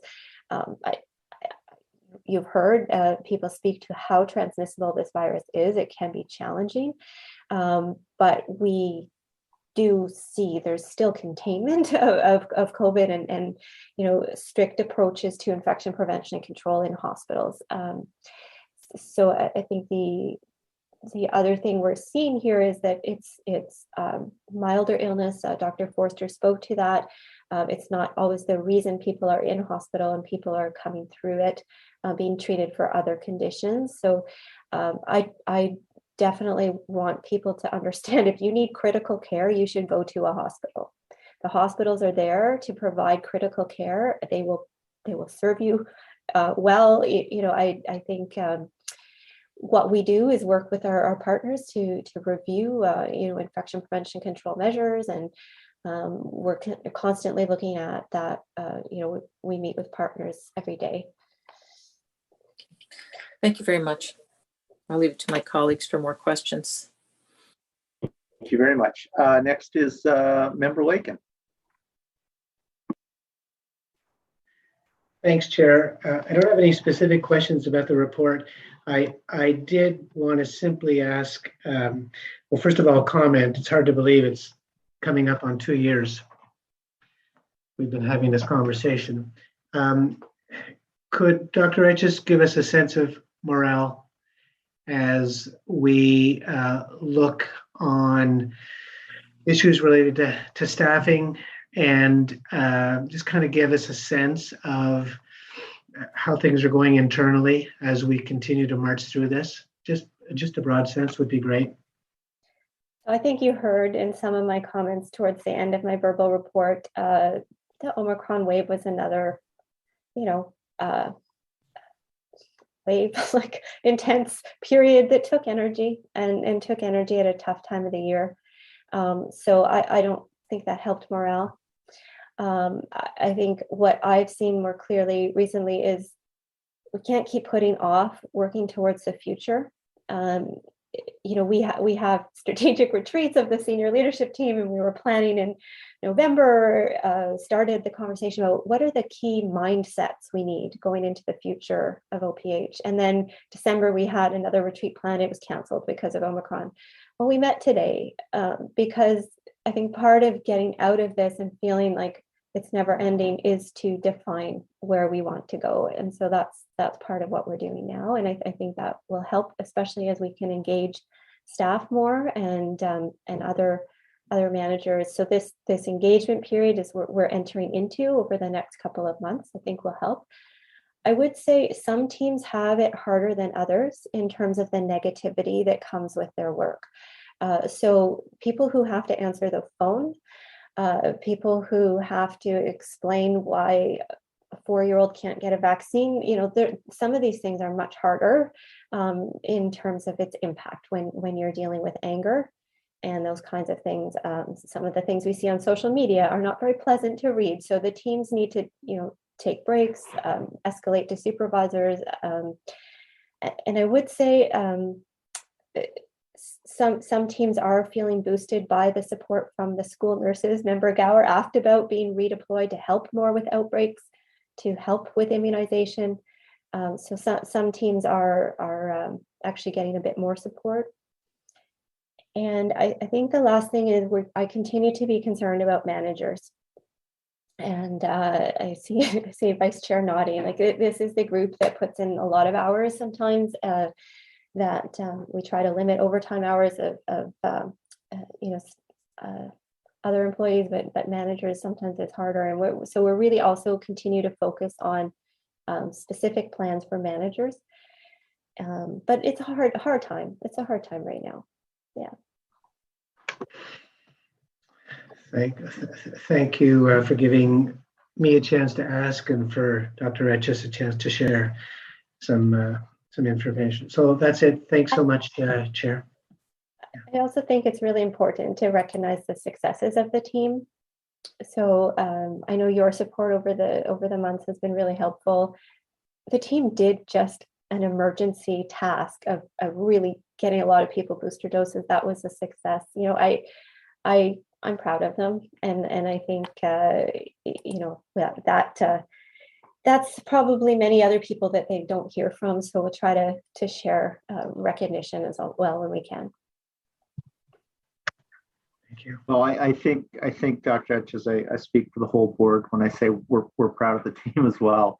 And as Member Lakin pointed out, we're concerned for the team and that they're getting what they need and getting downtime and time with their families and everything else. But no doubt this board is extremely proud of the work that's been done over the last 2 years. Member Menard is up next. Thanks very much, Chair. I'll just echo the sentiments about the work that OPH has been doing in our community. It has made a huge difference for our city. And I know that a lot of staff had been seconded from other areas previously as well, and all contributing in a larger effort. So thank you for that. I'll just follow up on a couple of questions that the delegates asked so that we can come back to them. So I did promise I'd ask one question in particular, and I have a couple others. One question was around the isolation. Some people have a 10-day isolation depending on their status. Some have a 5-day isolation. And Chandra Pasma that delegation was asking about a 7-day isolation, and that some people were still testing positive after a 5-day isolation. So just if you can perhaps give us more information and information out to the public on that, and what our view is of OPH's view is of the isolation standards that have been set.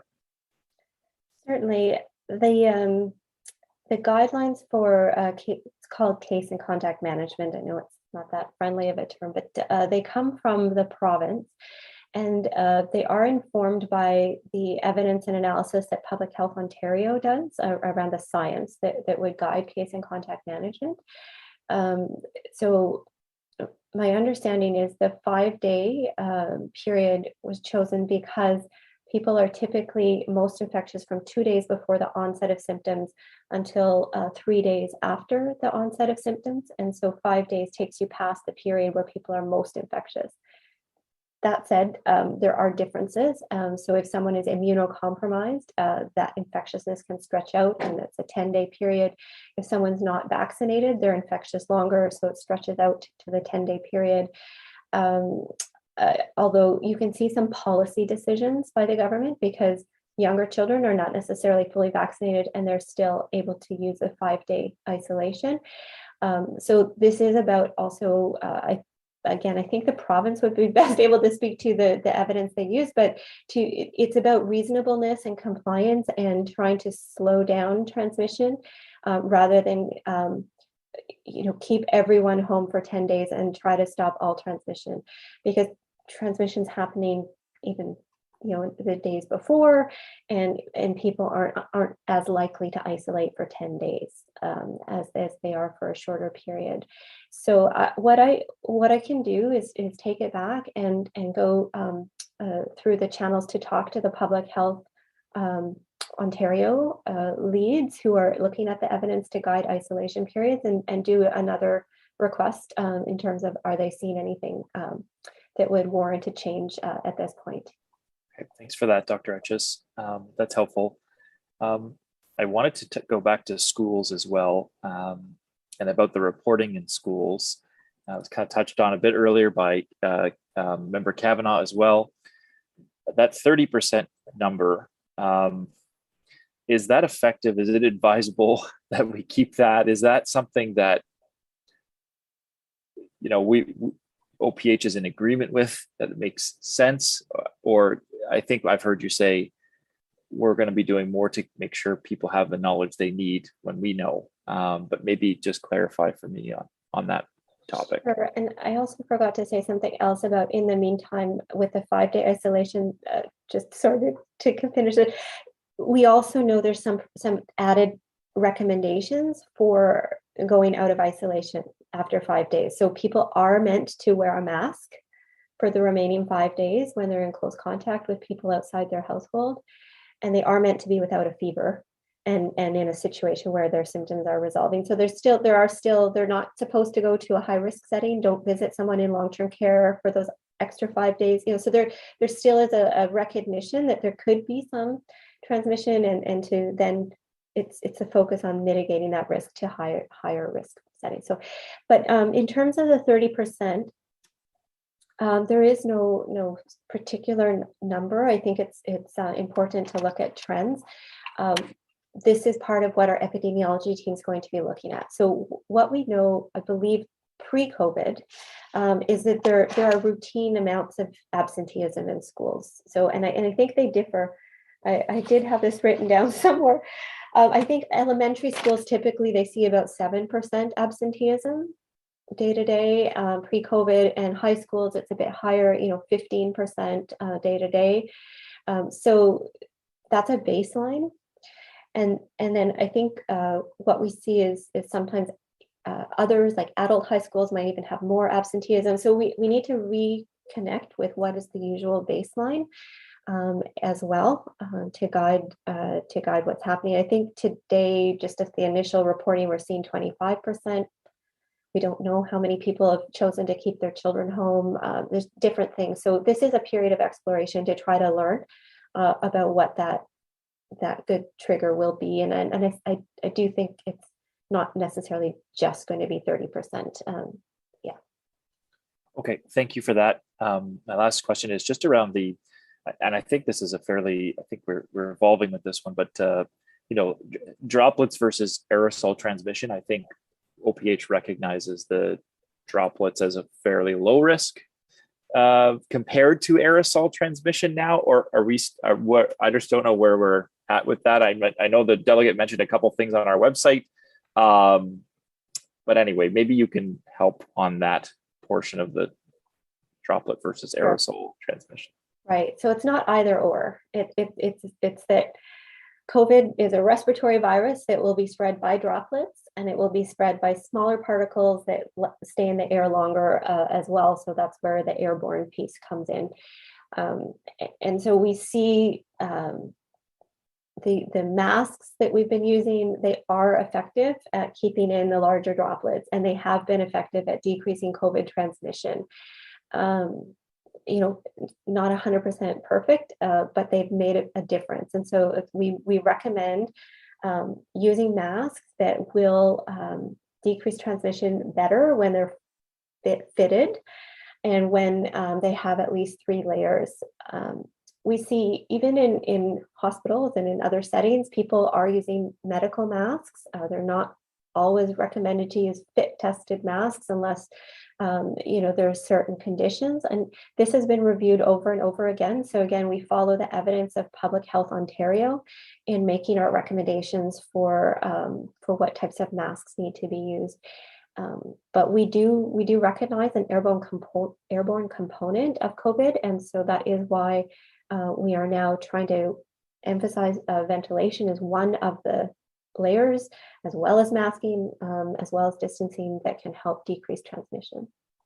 Thanks very much, and thanks, Chair, for having this meeting in public as well. I think we benefited a lot from some of the doctors, the experts we heard from in our delegations, and having the public be able to come out and speak with us today. So appreciate this being a public special meeting that we've held. Thank you.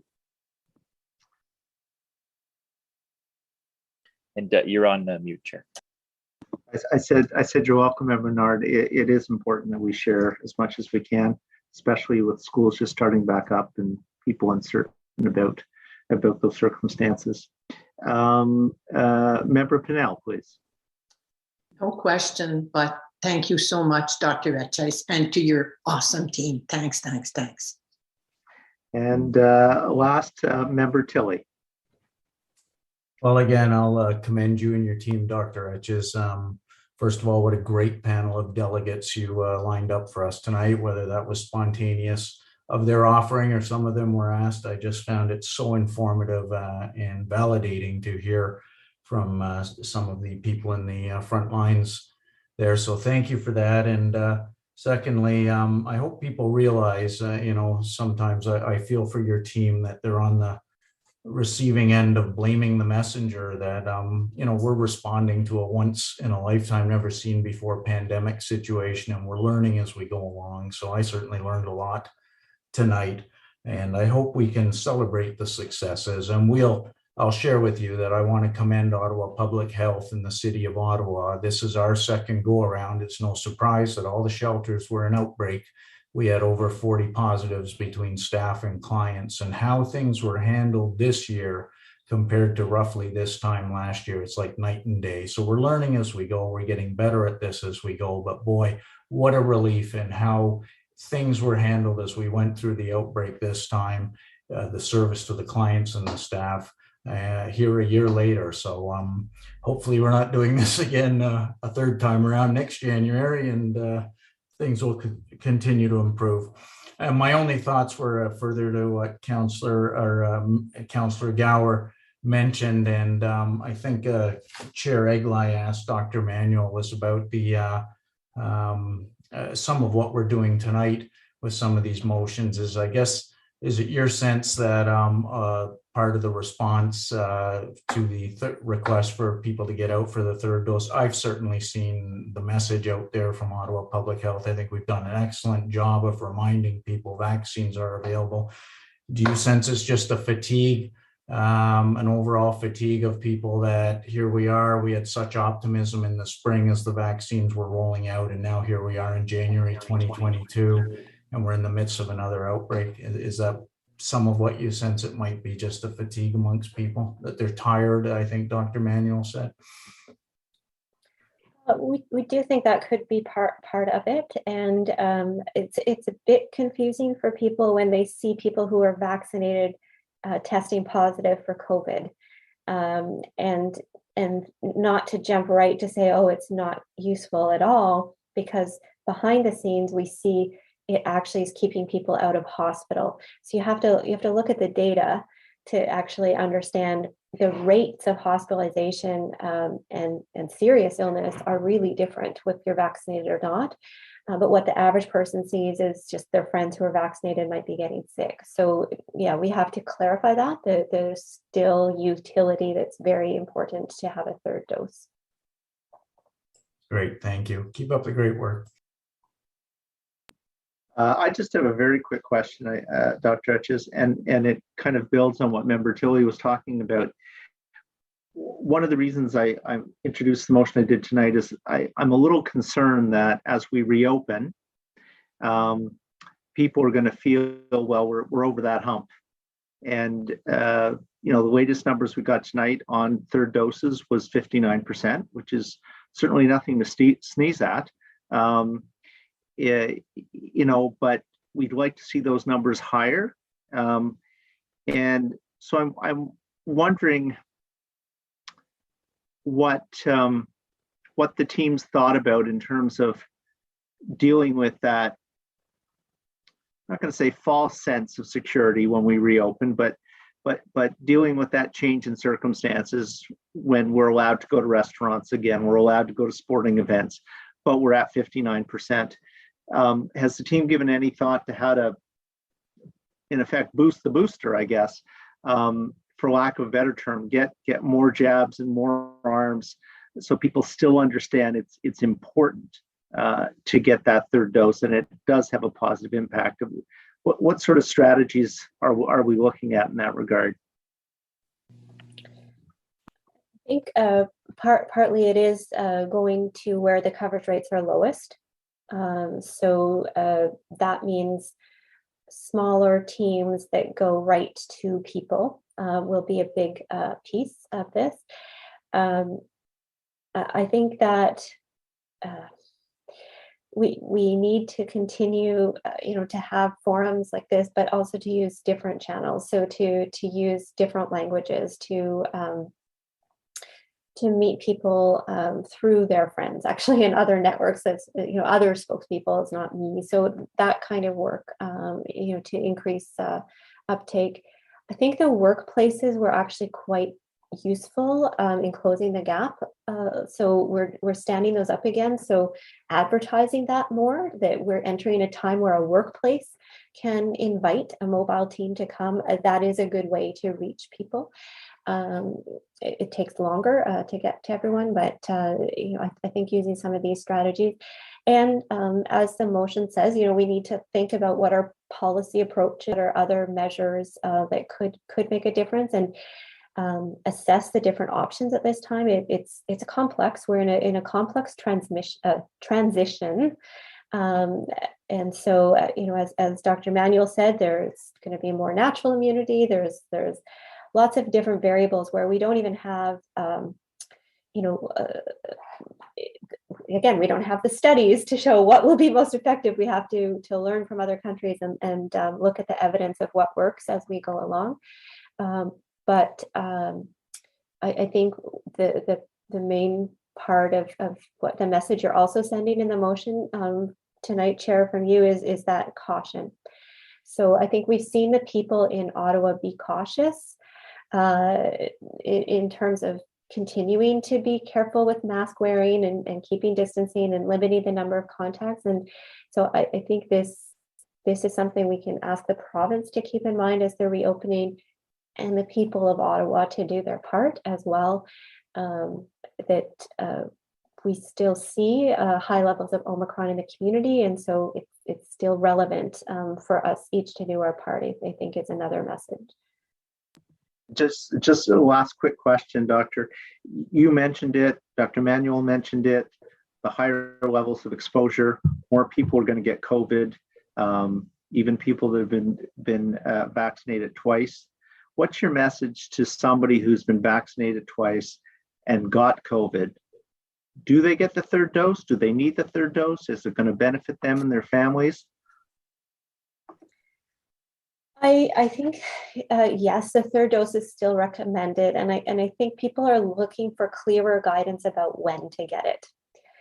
That's where it's been a little bit fuzzy, and I would say we're hoping that clearer guidance will come from the National Advisory Committee on Immunization about exactly when, after you've had a COVID infection, that you should get your third dose.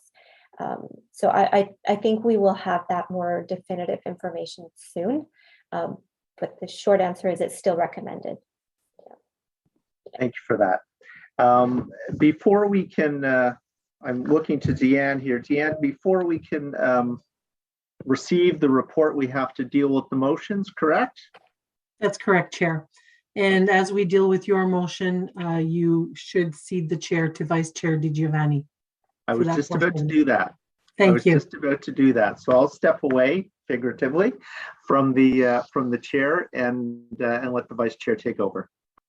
Thank you, Chair. Okay, so I think if I have the order right, we will call on each member by name in reverse alphabetical order to ask questions or comment on Chair Aglai's motion. Have I got that piece right, Deanne?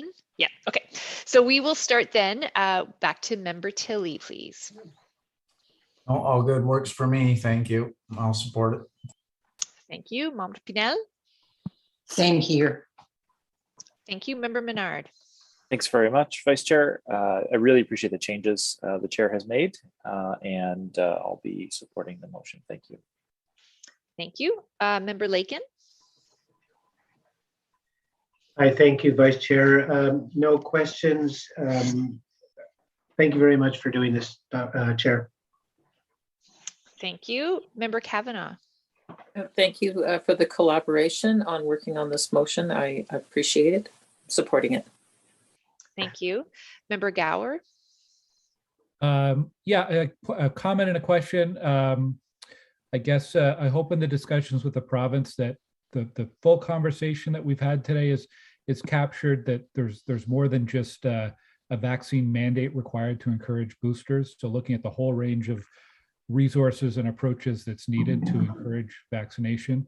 And I guess my question is, in terms of the reporting back, should we expect that the next board meeting, or would that be an informal email update, or is there any intention there from the mover as to what the expectation would be for a report back?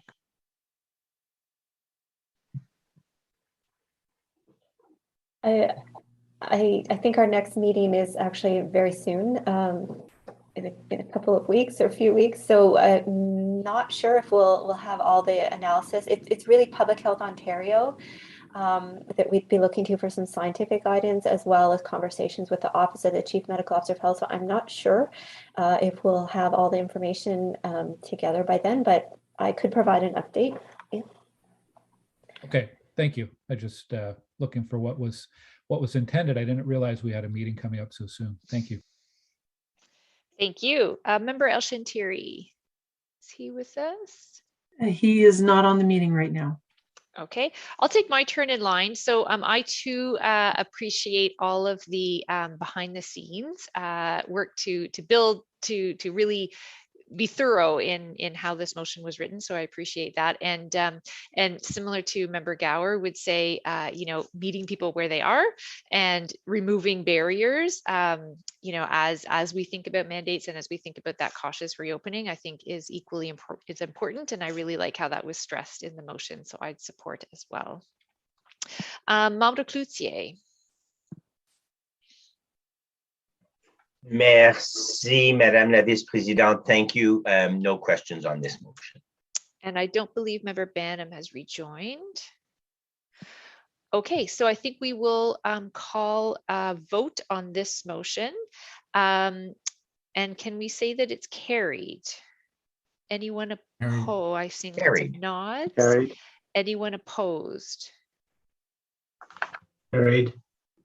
Excellent. So I think the motion is carried as written, and I'll pass the chair back to you. Thank you to the best vice chair. Much appreciated for doing that.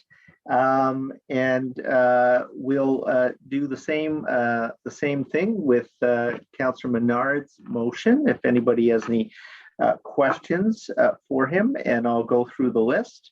Member Banham is not with us, so Member Cloutier, any questions for the mover? No questions on this motion, Chair. Vice Chair? I did have a few questions, actually. I was curious about the, in the preamble, there's reference to the for-profit private PCR testing, and just curious as to Member Menard's, why is that important to this particular motion? Thanks for the question, Vice Chair. The unfortunate thing I think that we're seeing with some of the reductions in PCR tests for individuals in Ottawa is that we're seeing for-profit entities charging for these tests now. And the reason why it's important for this is we're asking to expand PCR and rapid antigen tests for free to individuals. And that's why I mentioned it in the preamble. I understand. So it's not, so we also have third parties that are delivering testing as part of universal coverage, but that's not what you're referring. You're referring to the fee for service ones. That's right. Correct. Perfect. Thank you. And then the other piece was, I believe, part of the preamble as well, but there was reference to household members of all healthcare sort of facing staff having access, but my understanding is that they already do have access. That if you're a front-facing member, that you do, a household member, that you do have access, but maybe we can just clarify that piece. Yeah, if you like, Councillor, just to clarify, it's actually only household members of healthcare workers in high-risk settings. So it's specifically right now, we're hearing from community-based providers, primary care providers, that they are unable to get back to their work in their offices as quickly as they would like because their family members have symptoms and they don't have access to rapid antigen tests. Oh, thank you. And so maybe I'll just review the wording because that wasn't clear to me. Anyway, I might propose a friendly amendment just so that that's clear, that we're not, that it's all healthcare members and not just the highest risk. That would be a friendly amendment if that's the intent. I did put the word all in there, and I think I capitalized all because that is absolutely the intent. Absolutely. Completely agree with you. And that's where we're trying to head. Perfect. I just missed that piece. And I think that's it for me. No further questions. Thank you. Thank you very much. Member El-Shantiri is bouncing back and forth, but currently not with us. Member Gower. No questions, Mr. Chair. Thank you. Member Kavanagh. No questions. I'll support the motion. Thank you. Member Lakin. Thanks, Chair. Thanks for the motion, Councillor Menard. I support the intent, and I did have a couple of questions for clarification, if you don't mind. I hope I have the most recent version. I'm reminded of the early discussions we had about access to vaccines, and this is a little reminiscent in accessing testing. There's an unequal playing field and a two-tiered system. Could you just walk me through the intention of recommending expanded eligibility with particular for PCR testing, with particular emphasis on kids under 5, daycare workers, and I believe the last item is exposed frontline healthcare workers, or is it all essential workers? That's question one. Does that include police, police, OC, et cetera, et cetera? Yeah, so Member Lakin, I think you're reading a previous version of the draft that sent around. The new draft's been updated with OPH input, and I think was sent around by Deanne before, just prior to our meeting. So most of those, some of those have changed. as a result of those discussions and helpful feedback.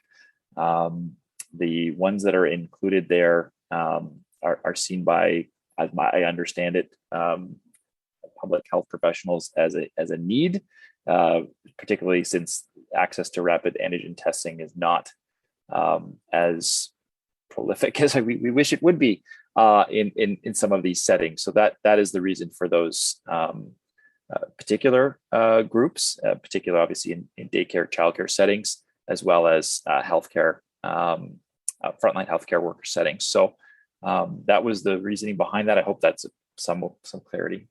So I apologize. I had a sense I was looking at an older version. So without taking too much time, the current proposal would be a broader definition of frontline, a more specific definition of frontline essential workers.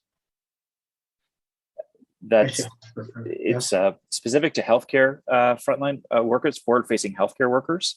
The motion is broad enough that there may be other groups we're not thinking of or being as proactive on that OPH may notice in the near future, and so that they can utilize that motion to advocate to the province for groups that may be left behind. So that's the way it's been worded, in addition to our daycare, childcare workers, as well as our healthcare workers. Right. Thank you. And I apologize, I don't have the most up-to-date wording, so I'll simply close by saying I hope that in the near future, bearing in mind the essentialness of schools, that we can at some point include all education workers, not just preschool workers, as being part of that cohort. I will leave that fight for another day, but thank you for that. I support the motion. Thank you very much. Next, well, it's Member Menard, so I'm sure he doesn't have any questions for himself, though he may. And he's welcome to ask them if he does. Member Pinnell, please. I do support the motion and there's no questions. Thanks. And Member Tilley, please. Yes, no questions, and I'll support the motion. Okay. I have a question, if I may, and it's around the distribution of free and effective masks. I guess two questions. One is, what do you mean by effective masks? We've heard, Dr. Etches tonight talk about some cases a surgical or medical mask is acceptable. In other cases, different kinds of masks. So I'm just, are you looking at one size fits all, or are you looking at depending on the circumstances or situation? I'm just trying to get a bit more clarity around that. I'm going by what I've read recently, which is masks that are snug fitting, that are 3-plied where possible, that are, N95s have been out there as well. I know children, my son was sent home, I think, with some recently, or we have some in our house for him, disposable ones. So this has been targeted towards lower income residents in Ottawa, and the masks are, I guess, what's been seen as effective. It doesn't have to all be N95s, as I'm hearing from other medical professionals, that these can be 3-ply, and as long as they are snug fitting, that makes a large difference. That air isn't escaping from the top or the bottom, that they're snug fitting around the face. So that's the intent. Thanks for that, and I was pleased to see that focus from the earlier version of the motion now on lower income individuals that may not have the same means and ability to obtain masks as others in our community. So I was very pleased to see that.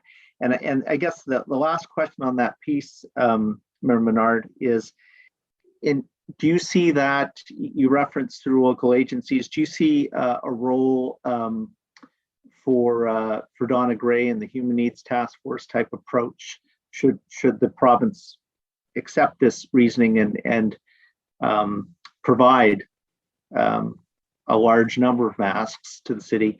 Do you see that as sort of the vehicle or the team to be able to effectively get those masks out to the community? I think there's a number of avenues for that. I've tried to word that social service agencies within the motion, our community health centers, for example, and of course our team within the city, who's been very effective at these types of initiatives. So I think it's a broad-based distribution strategy. If that's able to happen, we recently distributed some from a donation from a resident, and we used community health centers. We went direct to schools using RAISE criteria, so schools that receive funding because of lower socioeconomic status, and distributed masks just that were donated recently, and that was effective. Now we have kids that are lower income that had those masks, and that was just through our own distribution channels through a donation. So I imagine similar processes will take place. It's a government initiative to those students. Yeah, no, and thank you for that. I just raised the question because we saw the distribution of the tests through the province, and there were certainly challenges there in terms of people lining up for, in the wee hours of the morning and in the cold and everything else to get access to them, and many people walking away disappointed. So I think that is a good idea to look at some of our social service providers and as they say, the Human Needs Task Force and that sort of thing to help distribute them in a more effective manner. Yeah, I will certainly support the motion as well. I'm happy to sign the letter in conjunction with Dr. Etches. Can we say carried on this item? Carried. Thank you. And can we then receive Dr. Etches' report, I guess, as amended by the two motions, because there's some additional pieces put in there. Can we receive it on that basis? Carried. Received. Okay, thank you very much. And then next, Member Tilley, if we could have a motion to adopt reports.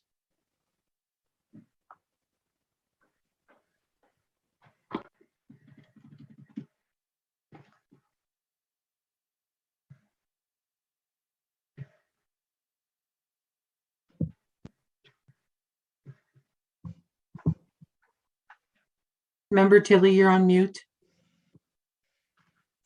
Thank you. Let's try that again. Be it resolved that the report titled Confirmation of Chair and Vice Chair for 2022 and the Medical Officer of Health verbal report be received and adopted. Carried? Carried. Okay. I don't know of any motions requiring suspension of the rules of procedure. Are there any motions, notice of motion for consideration at a subsequent meeting? Okay. The only comment I would make in that regard, Dr. Etches, is again, I know the next meeting is close, but even if you could give us an interim update on discussions with the province, I think that would be helpful for everybody. Member Tilley, if I could ask you to read the confirmation bylaw, please. Yes, and I'm so glad I didn't have to read the extend the meeting bylaw. So be it resolved that confirmation. Gotta read fast. It's close. Be it resolved that confirmation bylaw number 2022-1, a bylaw of the Board of Health for the City of Ottawa Health Unit to confirm the proceedings of the Ottawa Board of Health at its meeting of January 24th, 2022, be read and passed. Carried? Carried. Carried. Okay, we are adjourned. Our next meeting will be on Valentine's Day. So dress festive, and it'll be back at our normal start time of 5 p.m.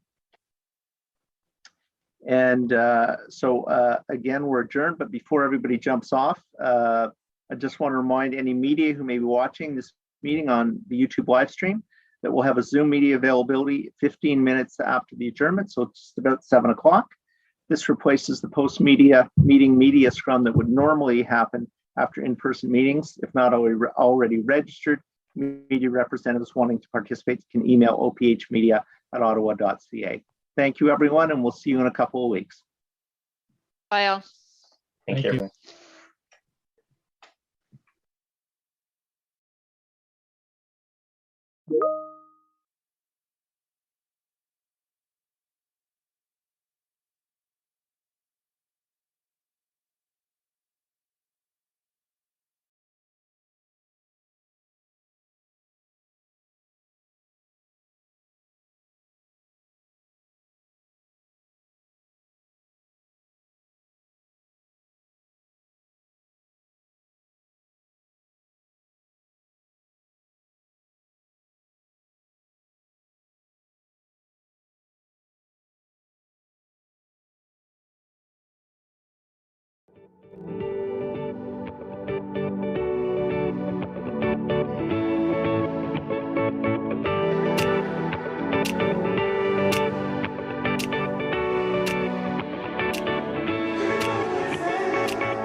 Good evening, bonsoir, je m'appelle Maxime Lé et je serai votre modérateur aujourd'hui.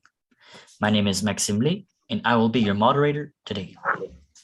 Thank you for joining us for today's media availability following the first Board of Health meeting of 2022. Merci d'être parmi nous à la suite de la première réunion du Conseil de santé de 2022. Before we begin, a few reminders. Please place your microphone on mute until I invite you to ask your question. Veuillez désactiver votre microphone jusqu'au moment de poser votre question. To view who is speaking on Zoom, please put your view on speaker view instead of gallery view. The button for this is located in the top right corner of the Zoom video screen. Veuillez changer votre écran au mode speaker, en anglais, pour pouvoir mieux voir les porte-paroles. Ce bouton est situé en haut à la droite de votre écran. On the call this evening, we have the Board of Health Chair, Councillor Keith Egley, and the Medical Officer of Health at Ottawa Public Health, Dr. Vera Etches. Ici, durant cette soirée pour vous, nous avons le président du Conseil de santé, le conseiller Keith Egley, et la médecin-chef en santé publique à Santé publique Ottawa, Dr. Vera Etches. I will now invite each media agency in alphabetical order by outlet to ask their questions. Please remember that you have one question and one follow-up.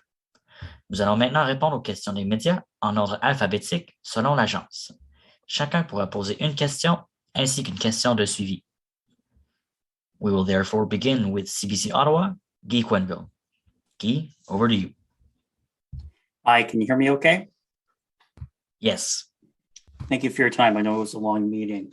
I want to start by asking about the first motion that was carried. If I'm reading that motion correctly, it essentially calls on Dr. Etches. This is a question for Dr. Etches. It calls on Dr. Etches to work with the province, because it's ultimately the provincial's jurisdiction, to consider whether a triple dose passport ought to be become a requirement now. And so I guess I just want to hear from Dr. Etches on whether do you actually support the idea of a triple dose passport? If so, why? If not, why? Thank you. I think you have the question because it's not specifically stated, and because I think what's needed is more discussion. I think that there are reasons for the vaccine certification, the proof of vaccination for certain organizations, certain public settings. What we've seen is it did help to increase vaccine uptake of first and second doses. And now we see people really ideally would have the benefit of a third booster dose, because it's clear it's decreasing the risk of hospitalization even further. I think we're also in a time of transition in the pandemic, and so just stepping back, the goals are to increase vaccination, particularly still unvaccinated populations. We want to reach, and so thinking about what are all the different options to try to increase vaccination. Adding a booster dose doesn't necessarily get at people who still need first and second doses. So I think you could hear the board also really wanting us to focus on the strategies that will reach people to overcome those barriers to vaccination for first and second doses as well. I think there can be unintended consequences sometimes in terms of people get the signal you're vaccinated, so it's all good to gather, and that can lead to more contact, sometimes less caution. So we want to really keep going with vaccination. That's a key. Use what we can and seek some scientific input in terms of which tools are best to use at this point in time.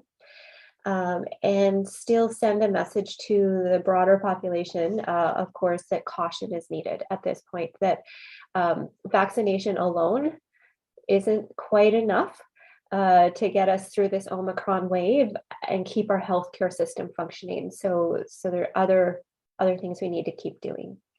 Hey, Guy, as the mover of the motion, just quickly, my intention was that we have the discussion as we're moving into the reopening, because I think everybody wants the reopening to be as sustainable as possible. And so I just thought we need to have the discussion. We need to look at options and see what might work and what might not work. And that's why we left it in the hands of the board, left it in the hands of Dr. Etches to have that discussion with their provincial counterparts, to look at the data, look at the evidence, and see what might serve the community best. Councillor, I appreciate that. Some sort of a freebie for me, because I was considering going to you for my second question, just about your intentions. So I'm going to indulge you and do a third question, essentially. This is back to Dr. Etches, however. We heard from a speaker early on today, really interesting speaker, because it came from someone with firsthand on-the-ground experience. It was a doctor talking about some perhaps negative consequences of mandating vaccines. He spoke both of doing it in the school setting, but also broadly speaking, in terms of a triple dose vaccine passport, in particular, how that might affect the BIPOC communities and other underprivileged communities who are also facing a number of underlying socioeconomic barriers right now. And so I'm just wondering if you had what you made of that observation, and whether you too worry about some negative consequences that might affect some segments of society with measures like mandating vaccines in schools and a triple dose passport. Thank you. Thanks. Yeah, certainly in public health practice, and I think you were hearing from another public health physician there, we always want to use the least restrictive means to achieve public health outcomes. And we need to use an equity lens to think about what are the barriers and the different impacts on different populations to any of our policies and approaches. So that is in mind, absolutely. It's part of why we think there's some discussion needed about what's the best approach. For the school-based, we do think that eventually using an immunization, a school pupil act approach is worthwhile. We use it for other vaccines, but we need to have done the work to ensure that all the children do have the ability to have that vaccine, before making something mandatory. And you can see there's still work to be done there. So that on the school piece. And the same with boosters. Actually, it's still early days for ensuring that everyone has a booster dose. We just passed the peak of our immunization of boosters and in terms of number per day, and we need to do the longer term work of going to where people are a bit more. So that will continue. Gives us time to have the conversations about what other approaches could help boost immunization, because there is experience that policies can help as well. Thank you. Oh, je m'excuse si je peux prendre un petit peu de temps pour répéter la question en français. Oui, s'il vous plaît. OK, oui. C'est juste que le président de la conseil de santé et moi, on veut avoir une discussion avec la province et les fournisseurs de la séance concernant les bonnes approches pour augmenter la protection contre la COVID par la vaccination avec le troisième de dose de rappel. Et c'est clair que les politiques concernant la vaccination, on a ajouté le nombre de personnes immunisées avec la première dose et la deuxième dose, mais aussi on a besoin de évaluer comment on peut augmenter la vaccination dans la population non immunisée maintenant. Et une troisième dose, c'est pas le point, la dose qu'il veut là. Alors, le conseil a dit ce soir qu'il veut qu'on continue de réduire la barrière pour la vaccination, pour le premier et deuxième et troisième dose. Et aussi que c'est bon d'aller prudemment dans cette période de transition, d'utiliser différents outils, de faire attention quand le nombre de contacts étroits augmente encore avec la ouverture des entreprises. Alors, c'est une discussion je vais avoir avec nos collègues. Merci beaucoup. Thank you, Guy, for your questions. Next up, we have CTV Ottawa, Michael Woods. Michael, over to you. Thanks very much. Thank you for taking our questions tonight.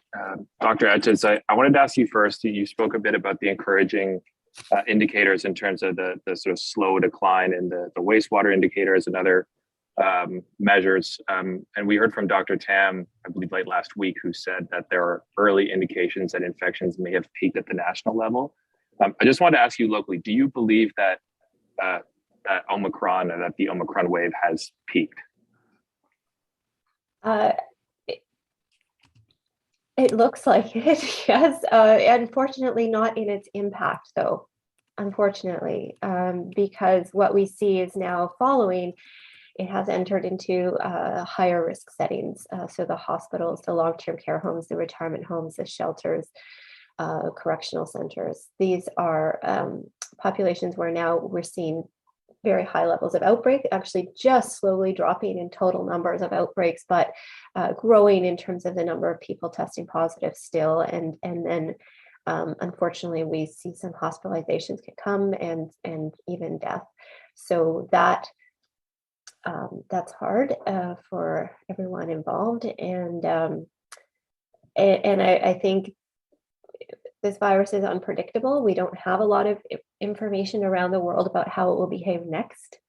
We're encouraged by the UK, a comparable jurisdiction, their experience, it's dropping quickly, but we sort of need to remain flexible. And I would say comfortable with saying it's plateauing right now. I would like to see some more ongoing evidence of a decline before I can say for sure what happens with this wave. If we hit the peak, we've hit the peak for now, and I hope that continues. Okay, great. And just on the planned reopening of sorts on January 31st, we saw a few weeks ago, you and Ottawa Public Health came in with your own measures. It ended up being very, shortly before the province did, but there are still some measures here that are different than the provinces. But do you think that you agree essentially with Ontario's strategy to sort of move out of this modified stage 2 on January 31st? And depending on what your view is on that, is it possible that we could still see some perhaps stricter measures here than province-wide when those measures come into effect, I guess, next week? Right. Well, for the record, I believe we have rescinded our letter of instruction, so there isn't a different approach here in Ottawa after the province brought in very similar public health measures. And going forward, even at that time, we were really looking for provincial measures because it's a province-wide challenge that we're in, this Omicron wave, and we know the consistency across jurisdictions is really important. And so that means that's what we're focused on right now is working with the province in terms of what they're seeing, how comfortable they feel proceeding on January 31st, what we're seeing, we'll be sharing with them. These are discussions this week. Great, thank you. Thank you very much. Nous allons maintenant passer à le droit avec Julien Paquette. Julien, c'est à vous. Bonjour, Dr. Etches. La question que j'avais pour vous aujourd'hui, c'est en écoutant votre allocution au début de la réunion et les discussions qui ont suivi, on semble vouloir trouver des nouvelles façons, évidemment, de faire en sorte que les gens se fassent vacciner. Mais vous avez aussi insisté à quelques instants sur la protection que ces vaccins-là offrent contre les effets secondaires graves et même les décès. Alors, à un moment où on voit plusieurs décès depuis quelques jours à Ottawa, à quel point c'est important, dans le fond, de rappeler ce fait-là, dans le fond, que les vaccins protègent bien contre des conséquences graves? Je pense que votre question, c'est comment est-ce que je peux savoir que les vaccins protègent contre les... Non, en fait, c'est plus sur la perception avec des gens, le fait qu'il y a plusieurs décès depuis quelques jours, malgré le fait que la vaccination, on en est rendu à un point où assez avancé, même si on voudrait aller encore plus loin. Donc, pourquoi c'était important pour vous justement de rappeler ce fait-là aujourd'hui? Est-ce que beaucoup de gens, vous l'entendiez, vous et votre équipe, que les gens se questionnent sur l'efficacité des vaccins en voyant ces décès-là? Oui, c'est tellement important d'expliquer que malgré beaucoup de gens vaccinés vont avoir ont eu une infection avec COVID, c'est encore bonne protection qui reste contre l'hospitalisation et les décès.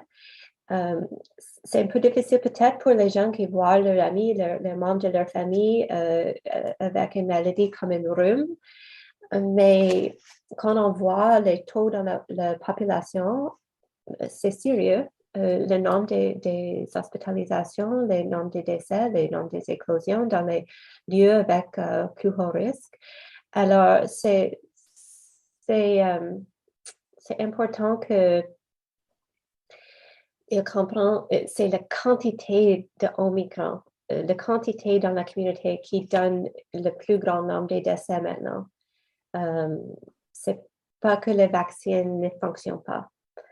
C'est qu'il y a plus de COVID-19 qu'auparavant. Je m'excuse, que toujours. Alors, c'est important de continuer de donner la troisième dose, la première, deuxième et troisième dose de rappel.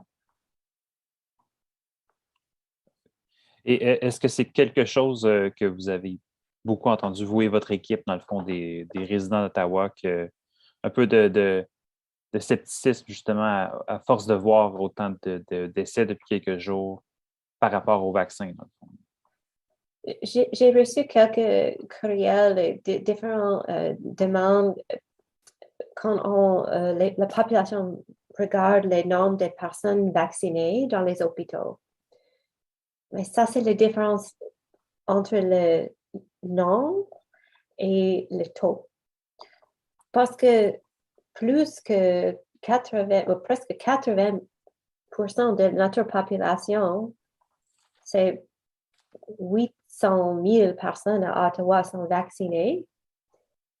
C'est juste une petite portion, une infection sérieuse, c'est un grand nombre.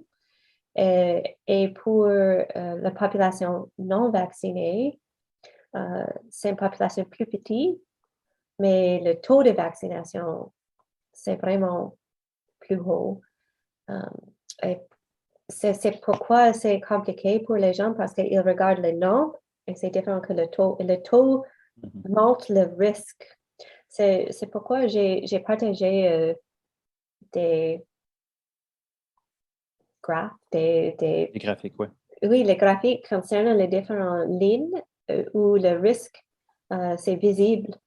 Le pourcentage de personnes vaccinées qui ont quelque chose de sérieux, c'est moins que la population non vaccinée. Et peut-être on a besoin de montrer cette différence un peu plus forte pour aider la population de comprendre c'est important d'avoir la troisième dose. Oui, le premier et le deuxième, et après la troisième dose. Merci.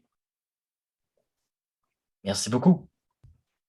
Next up, we have Ottawa citizen, Elizabeth Payne. Elizabeth, over to you. Thank you. For Dr. Etches, sorry, I might be going over ground you've already discussed, but excuse me if you have. I'm a little confused about, are you asking the province for a third dose vaccine mandate, or what are your instructions? What are you going to talk to officials about? Yeah, and I welcome the chair to comment about this Okay, too. sure. But for me, what is clear is that we need to think about all of the levers to increase the protection in our population from the like grow the number of people that have a third dose. And so we saw previously with the proof of vaccination requirements that more people got first and second doses with that approach. And at this point, we're sort of stepping back, we're taking a look. That's another tool we could use at this point. We also know the population most at risk is completely unvaccinated. And so what will work to reach people who don't have any doses yet is really important. And so adding a third dose may not be the lever for that population. So we're trying to see, what is Public Health Ontario saying? What is the province looking at in terms of the things that have been effective, that would be effective now? And it's combined with overall, we're looking for a way to move through this wave and the transition in approaches in the pandemic in a cautious way. So we really taking care to think about the messages that are sent to people. Sometimes, there's unintended consequences. People think, oh, I'm vaccinated, everything's all right. And, we can gather and we still need people to be cautious as they go into settings indoors without masks, without distancing. So just trying to take a comprehensive look at what we can do at this point to be cautious and increase vaccination. Liz, I think for the board, it's about the discussion. As we talked about during the board meeting, nobody wants to see the city, the province, fall back again and get, we want to make progress. We want it to be sustainable. So it's really about asking Dr. Etches to have a discussion with the province about, what are the best tools out there that we can use to make sure, well, not to make nothing sure about COVID, but to do the best we can to move forward, keep the reopening sustainable. Nobody wants to close businesses again. Nobody wants to close schools again. People want to see their families again. So it's about having that discussion and trying to figure out what's the best way forward. Okay, all right. And can I ask the difference between 2 and 3 doses? Ottawa's always been up there in the province when it comes to vaccine coverage. So 59%. Is that, we have high levels of second dose. Is 59% not good? Do we need 3 doses? What difference would that make if it was higher?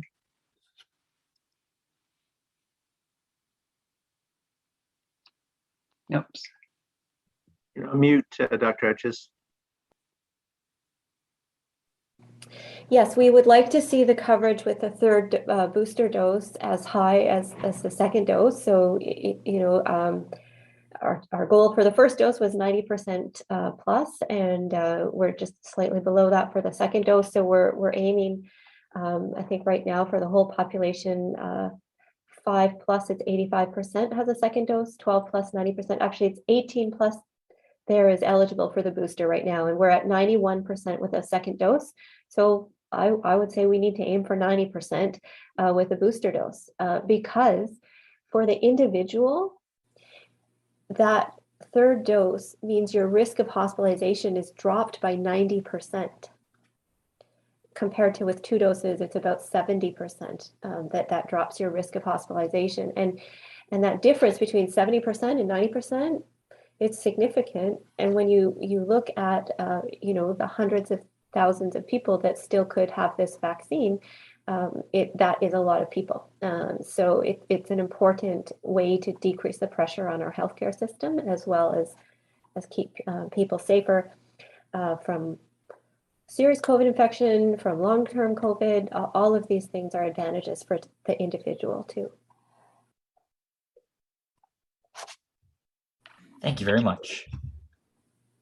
Enfin, nous allons terminer avec Radio-Canada. Rosalie Sinclair. Rosalie, c'est à vous. Merci. Merci à vous deux de votre disponibilité ce soir pour répondre à nos questions. Ma première question, ce serait pour Madame Etchez.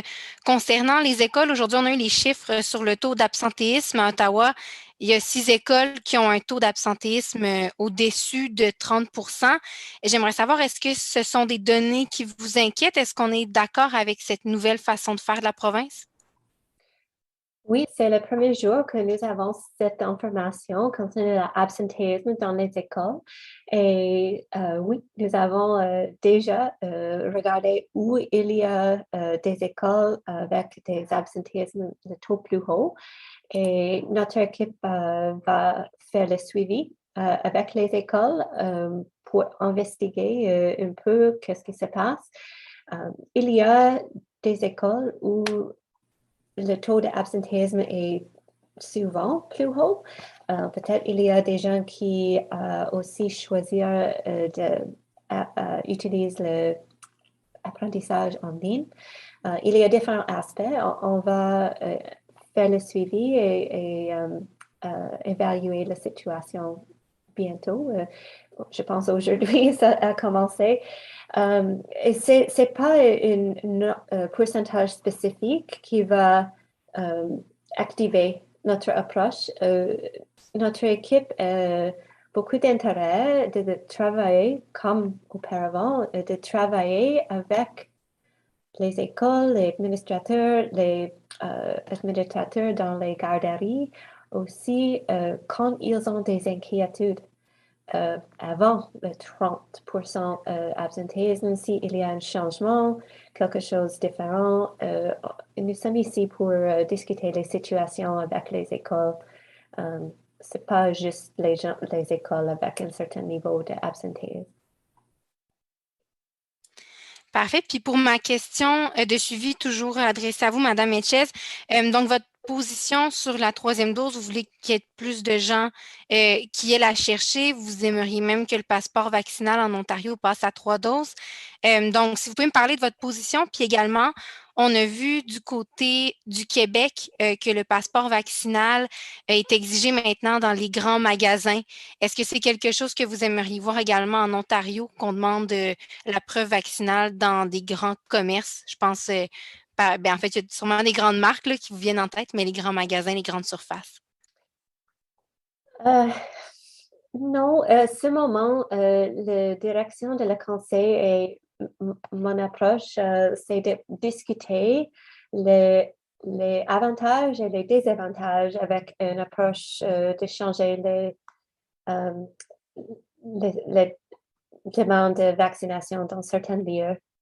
C'est quelque chose, le président de la conseil a demandé que je vais discuter avec la province. OK. Puis, juste pour la deuxième partie de ma question, est-ce que vous aimeriez que le passeport vaccinal, comme il est présentement en Ontario, on le demande pour accéder aux grands magasins, comme le fait le Québec depuis aujourd'hui?